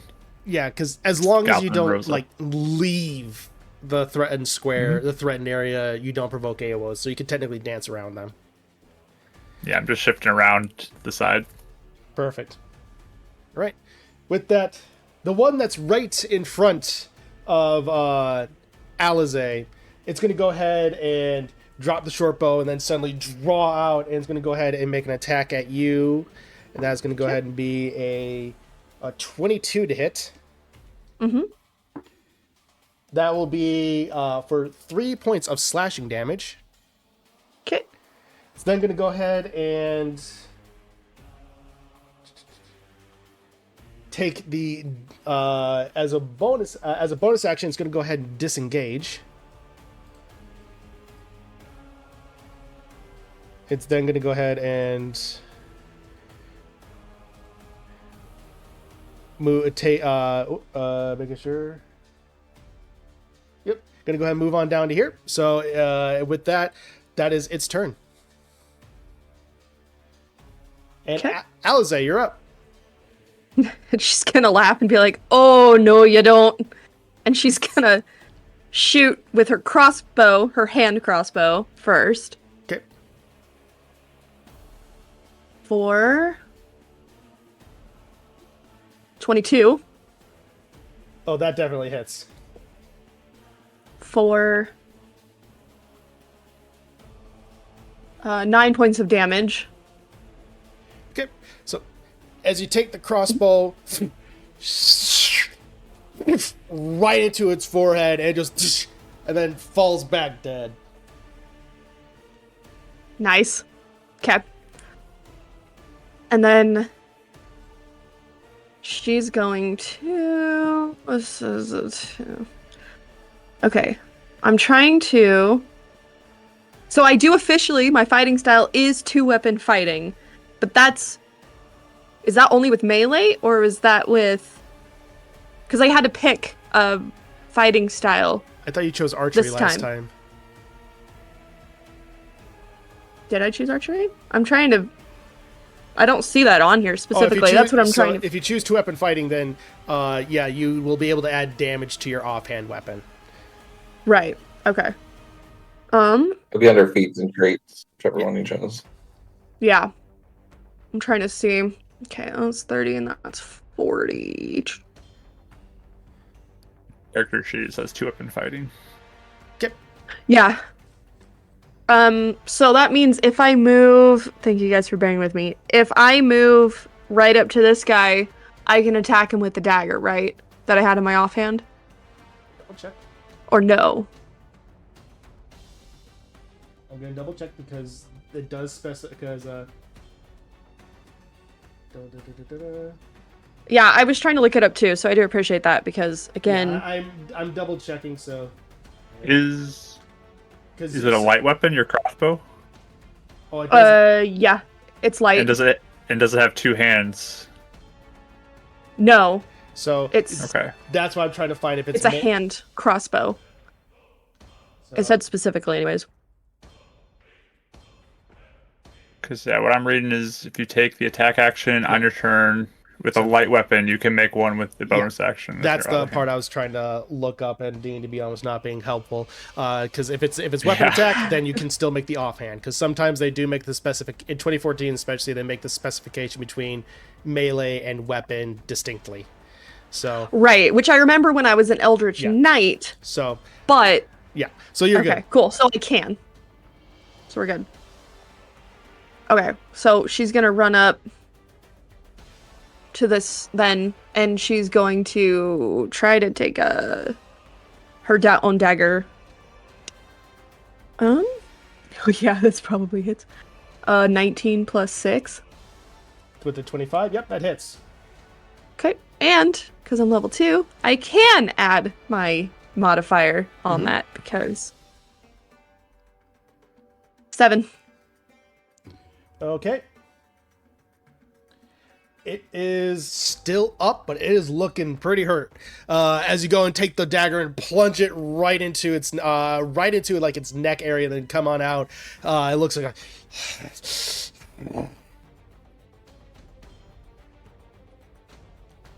All right. That's your turn then. Okay. So the one that's right in front of you, Gideon, is looking and it just cracks its knuckles and goes, "The fight you want. It's a fight you'll get." And he's going to go ahead and make 2 attacks. That will be a 22 to hit. Yeah, that definitely is. Okay. And then for the second attack, that will be a 17 to hit. Yep. Okay. So So you are raging. So the bludgeoning damage was on the first attack was 4, brought down to 2. Then psychic, you take 2 damage, so 4 damage total. Then the second attack, 6 damage, so 3 damage, 3 bludgeoning, and then 3 psychic, 6. How did I do that?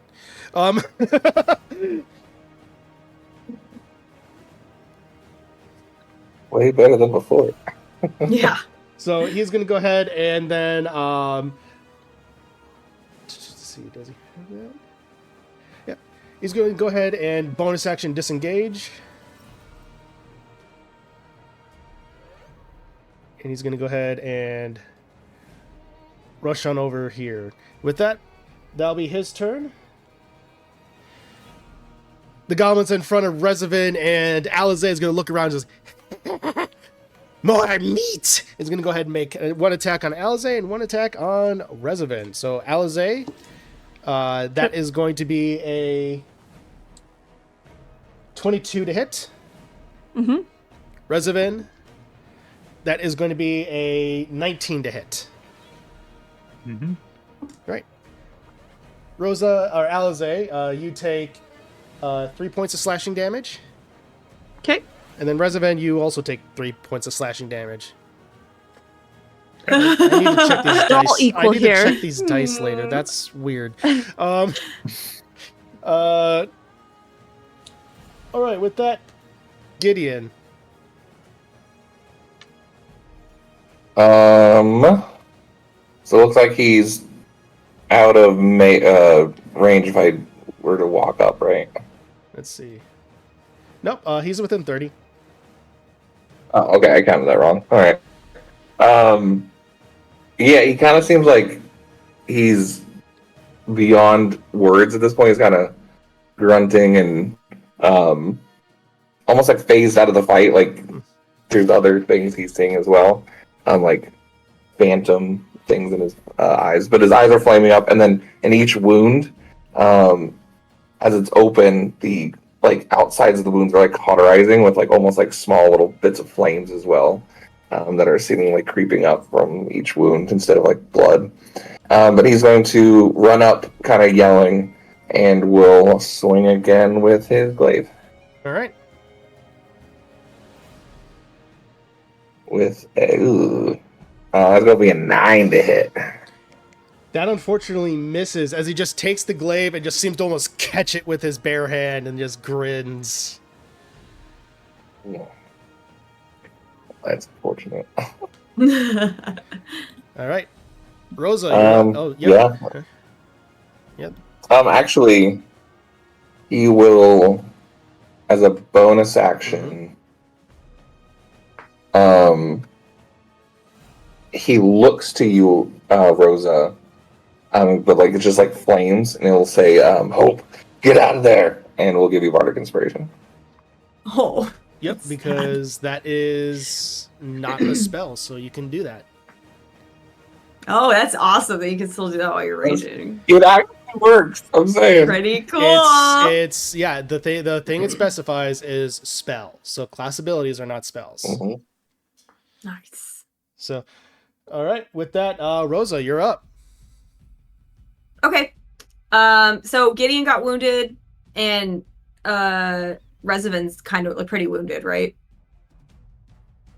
Taking some damage, yeah. Okay. Yeah, so she's like looking like this, like her hands are out, like kind of like like not very combat stancy. But yeah, she's looking between both of them. She will healing word Gideon. Oh, great. 7. Back to you. And then from her like hand and all just kind of the glowing stars, the constellations seem to like shoot towards Rezavan for her chalice ability. And you get 10 back. Wow, 10. That's a lot. Thank you. 7 on the d8s. Oh, cool. Dang. That plus Twilight is like always my favorite combo. Oh, it's so good. It's still good. All right. So you still have your action. Oh, wow, I do have an action. Okay, well, I can't do I completely forgot. My goodness. You can do so many things. Isn't that crazy? Wow. I'll cast Shillelagh on my staff. Shillelagh is a bonus action. Oh, I don't know.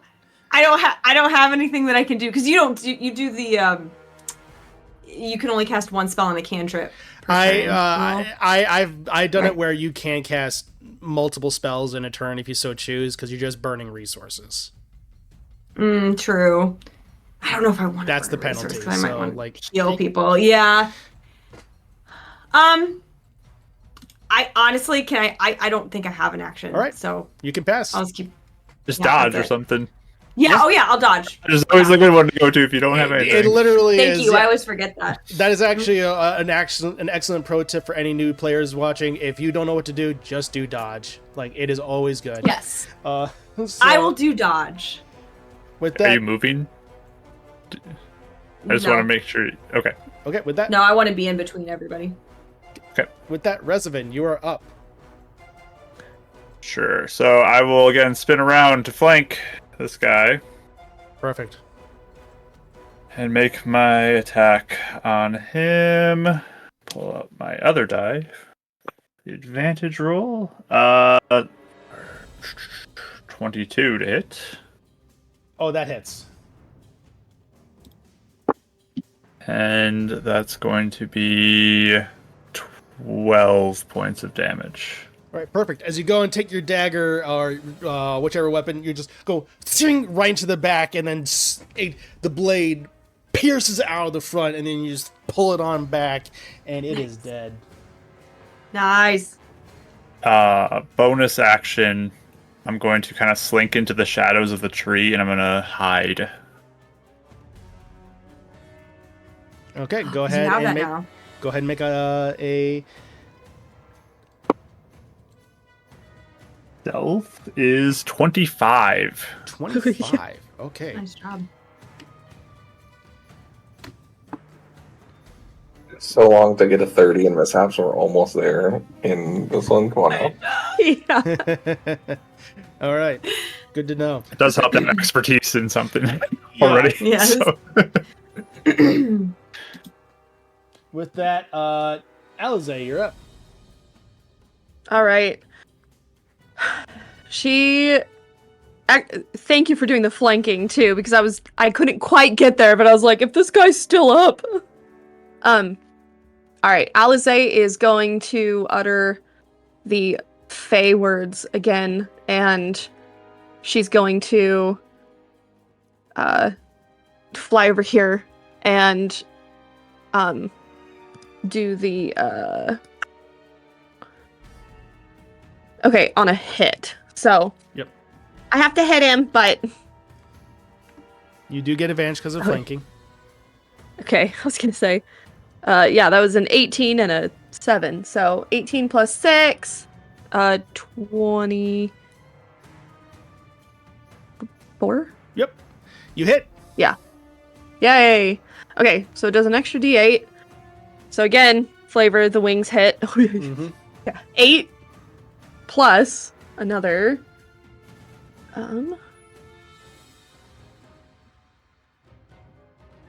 9. What kind of damage is it for Zephyr? Zephyr Strike, I believe, is force. It is force. Let's see. Okay. Yeah, force damage. Perfect.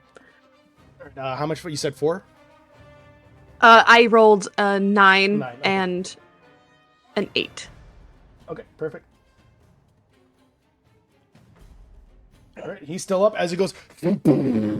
Wraps right into him, and you just see, and just you just go.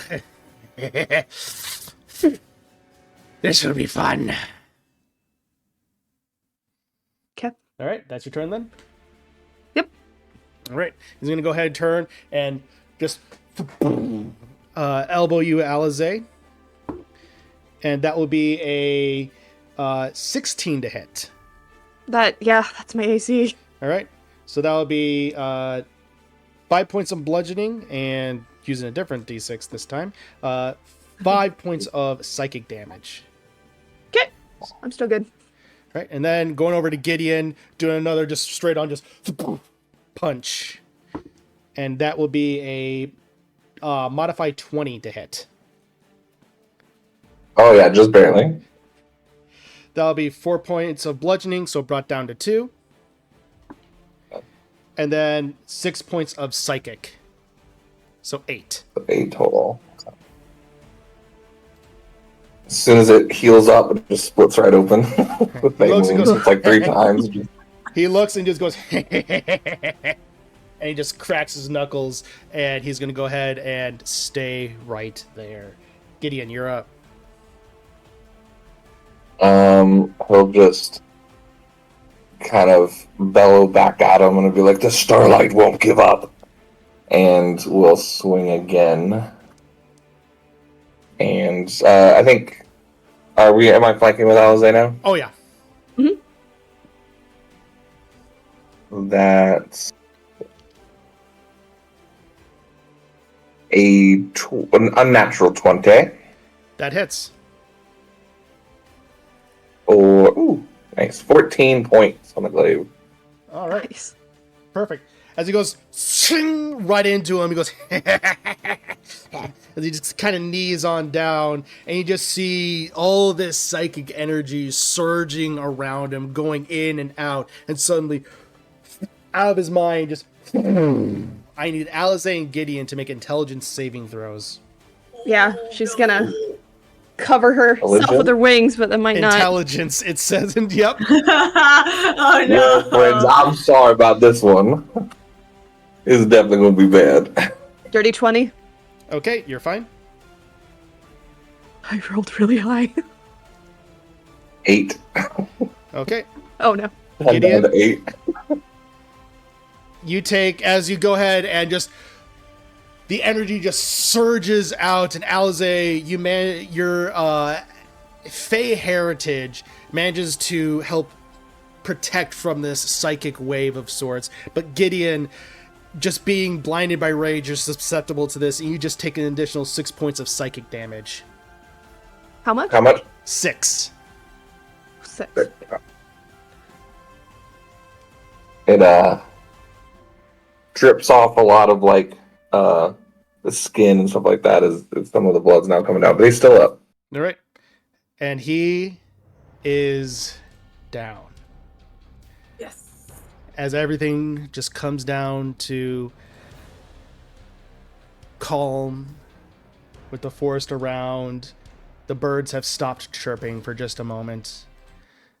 But as everything rests, the forest comes back to life for just a moment.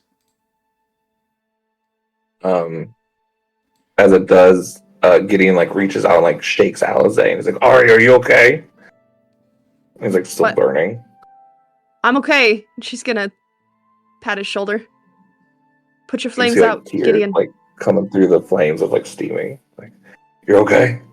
We're all okay, Gideon. We're all accounted for. It's all right.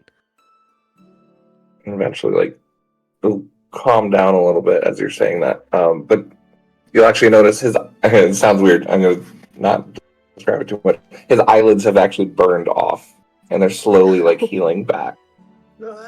And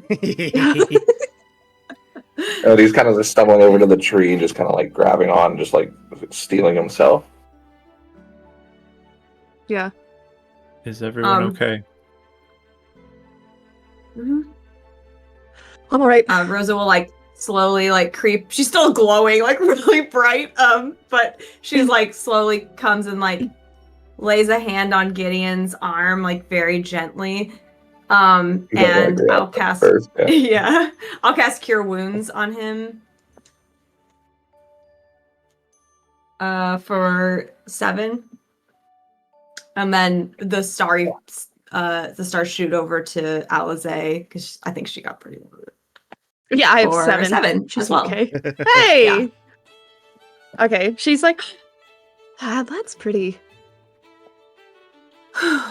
And And then doing she like that, lets go of the light. It kind of dims. She puts it back in her pocket. as you're doing that, you kind of feel the mixture of his cure wounds as they do it to himself as well. But it comes not from like the flames, but from that inner pink light that kind of radiates outwards, and it's similar but a little different than yours. But you can kind of feel that, having similar effect. Well, And there's an example of shoot first, ask questions later. That's Good one. true. I did ask a question. You know, Before. that's actually very fair. And I was about to shoot, but I didn't actually shoot anything. Yeah. Good work, everyone. is everybody okay? Yeah. Yes. Yeah. Thank you, Resident, you Rosa. took some licks. You're okay? Yes, I'm fully healed from Rosa's healing. So Okay. Yes. yes, I am fine. That Can does you hurt. help me collect these dead bodies? I want to use them. Sure. Huh? Alice is just gonna go and get some bodies. She doesn't care.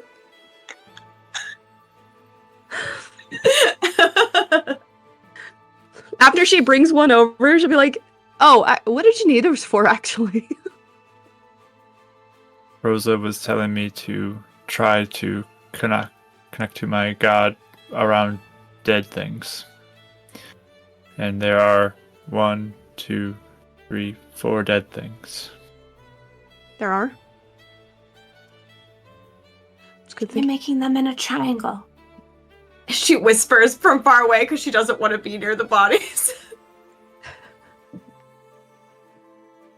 We can arrange them in a triangle. Of dead bodies. Yes.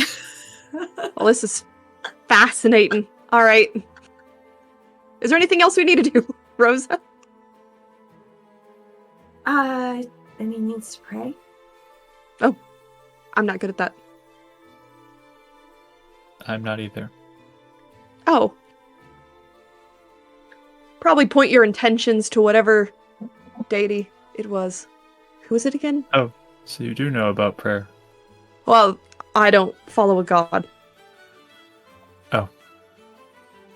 I've Why just not? seen other religious folks do it. Paladins, clerics, monk, sometimes. Why do you not? Well, I've seen a lot of very weird things, and I don't think any one is necessarily for me to follow. But I'm always very curious, so I want to watch this happen if that's alright. Yes. You can. Thanks! She's gonna go back next to Rosa and just watch.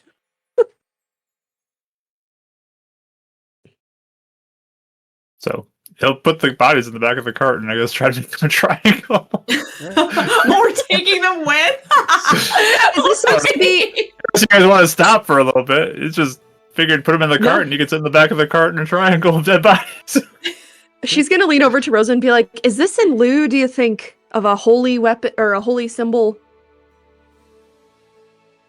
No, it's just like, a focus of your intent.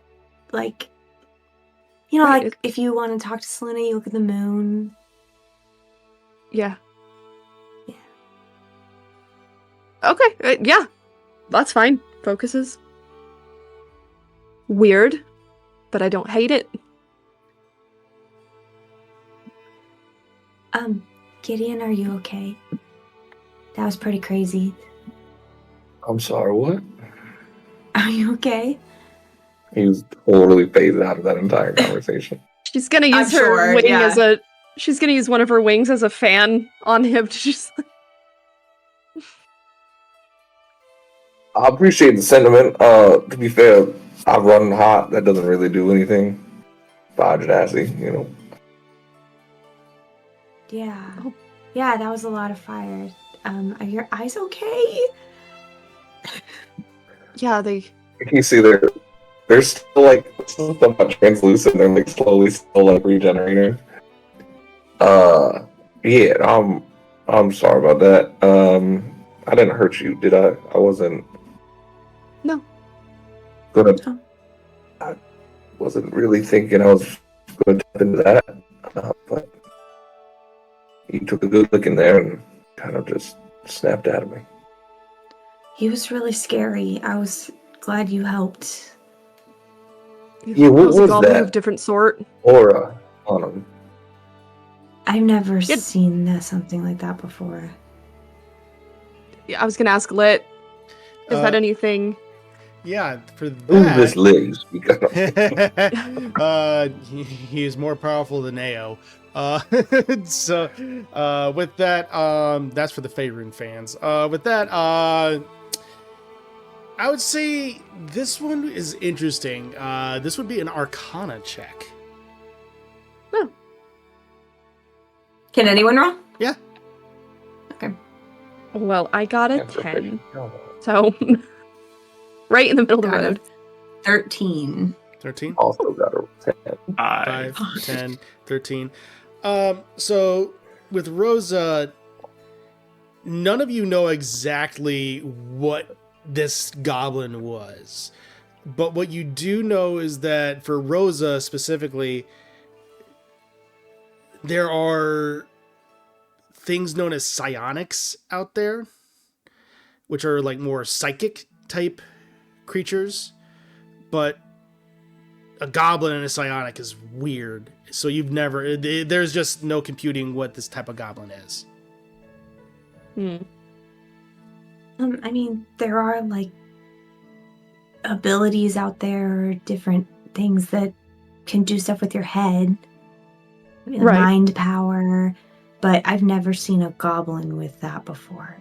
Does he have anything on him? I don't want to touch it like at all, Yep. but it's I can look at it. Yeah, okay. can we go through the pockets? Can I help you? Oh, you're keeping them? Wow. Why are they in the car?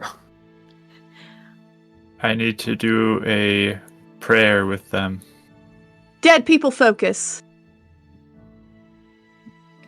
All right, I'll say go All ahead. right. So, as you're going through them, go ahead and make investigation checks. 17. Okay. I rolled a 17 and I got a 16. All right. Perfect. So both of you are able to find largely 3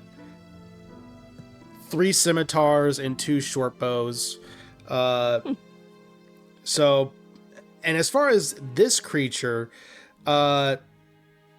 you see beneath the clothing, you definitely do see that there is there definitely is a symbol that he holds around his neck. And as you hold it out, it is a symbol in that of a triangle. And I'm going to make sure I get this one correct.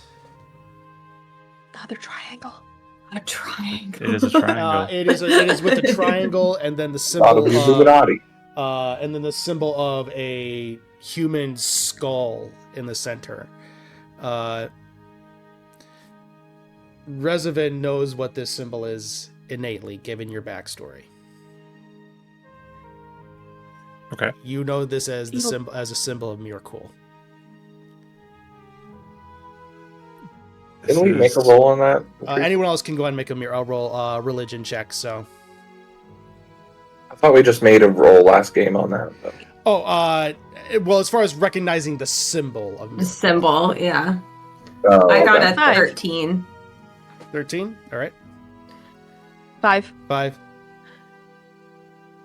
Ugh. Roll up. 11. 11. So even with the 11 and 13, you do recognize this as the symbol of Mirkul. That's an evil Dorito. What you doing there, Gideon? I don't know what just happened. It looks like you're a candy bar, like. Oh, you don't. So, Okay. Whatever. This is the symbol of Uh-oh. those who attacked my people. You said you might have people who are after you, right, lad? Yes. This is probably what it was. For. I mean, clearly. That's not good. I mean, were they attacking him specifically, or just? Most likely, in my experience. They weren't Maybe very they good didn't know about it. who Well, maybe they didn't know who it was. Yeah. That could be. Although, if it is, I mean, it's clearly connected. I'd wager that they're looking for a Shatterkai. And you do kind of stick out in the all black with the black eyes and the gray skin and everything. So, you might be easier to pinpoint than you. They just talked about wanting to eat everybody. I don't know if that was like a cover or.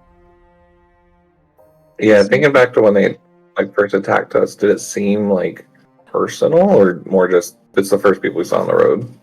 It seemed like an ambush more than anything. It seemed goblin behavior, chaos. But not like, oh, we found him sort of thing, right? Yeah, there didn't seem to be a targeted nature behind it. Or at least that we know of, yeah. Yeah. Okay. Did this Miracruel person, god, whatever, do you know if... Well... No, I lost my thought. Dang it! Pretend Alize didn't say anything. She's just thinking. Okay. I feel like it's a very Alize thing to just lose her thought halfway through that. Yeah, it's in character. Nope. Thought's lost. There it goes.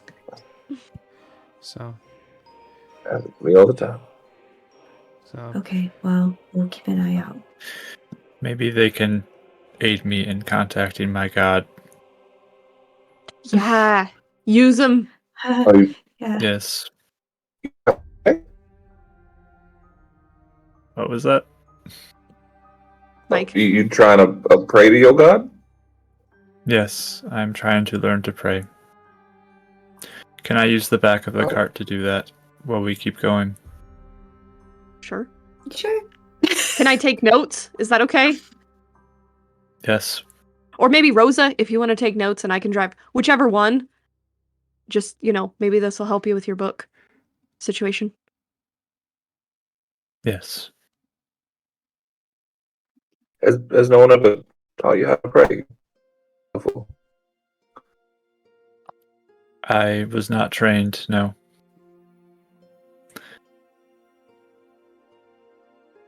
I mean, I don't do a whole lot of praying myself.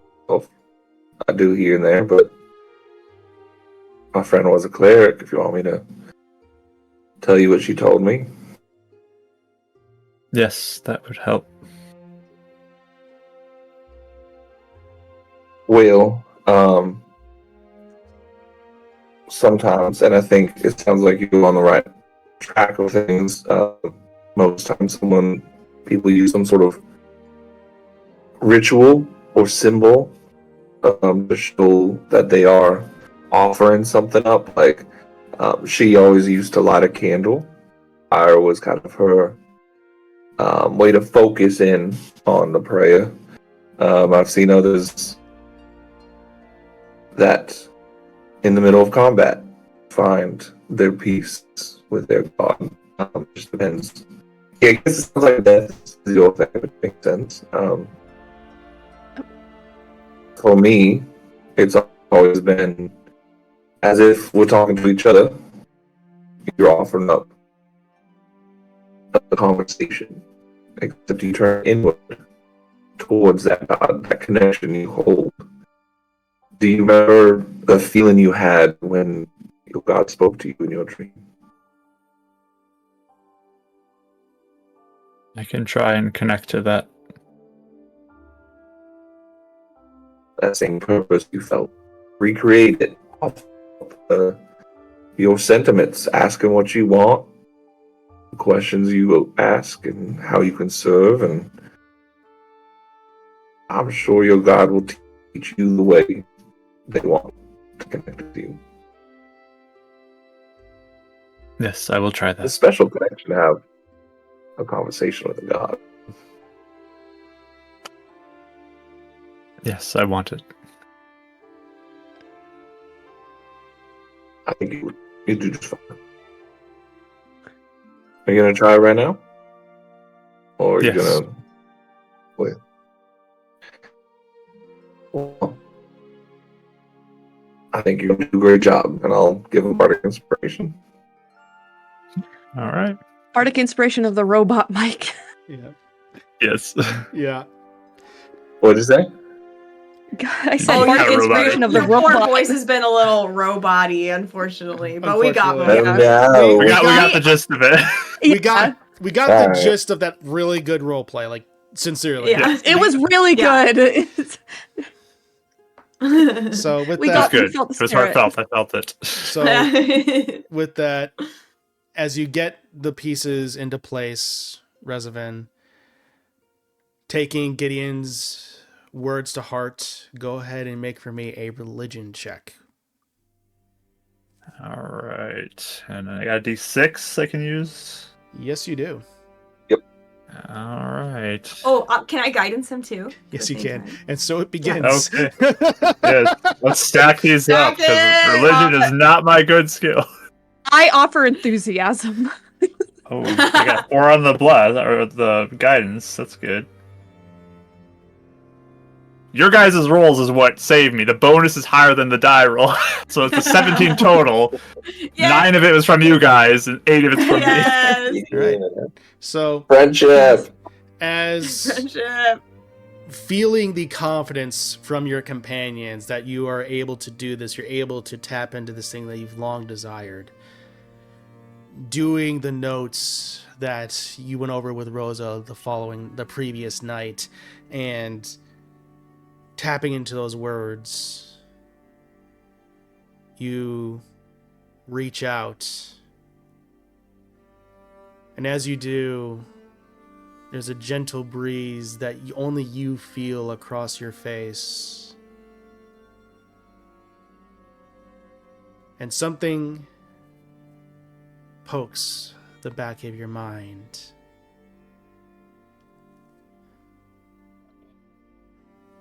I was waiting for you. And that's will end tonight's session. Yeah. Whoever thought Goblin Jerky was the way you needed to focus on your god? I love it. Goblin jerky. All right. It's like the creepiest rate of prey ever. It really is. Well, it's fitting. Alice is so here for it. She's like, oh, yes, I love it. it's amazing. Look, give me a goth/emo type character. It's gonna be full on. Yeah, we're gonna Like, go all in. Oh, yeah. We're tapping into that 2000s aesthetic. Let's go. Oh yeah. Also, just in the back, just Linkin Park comes in, and Yeah. My Chemical I Romance, and would 100% end this with what I've done if it wouldn't get me copyright struck. Yeah. But Directed by Michael That's the Bay. hymnal for Neuralis, whatever his name is. yeah, exactly. All right. Well, thank you all so much for joining us tonight and putting up with all of our technical difficulties. But it's been great having you all here. We look forward to continuing this adventure. See you all next time.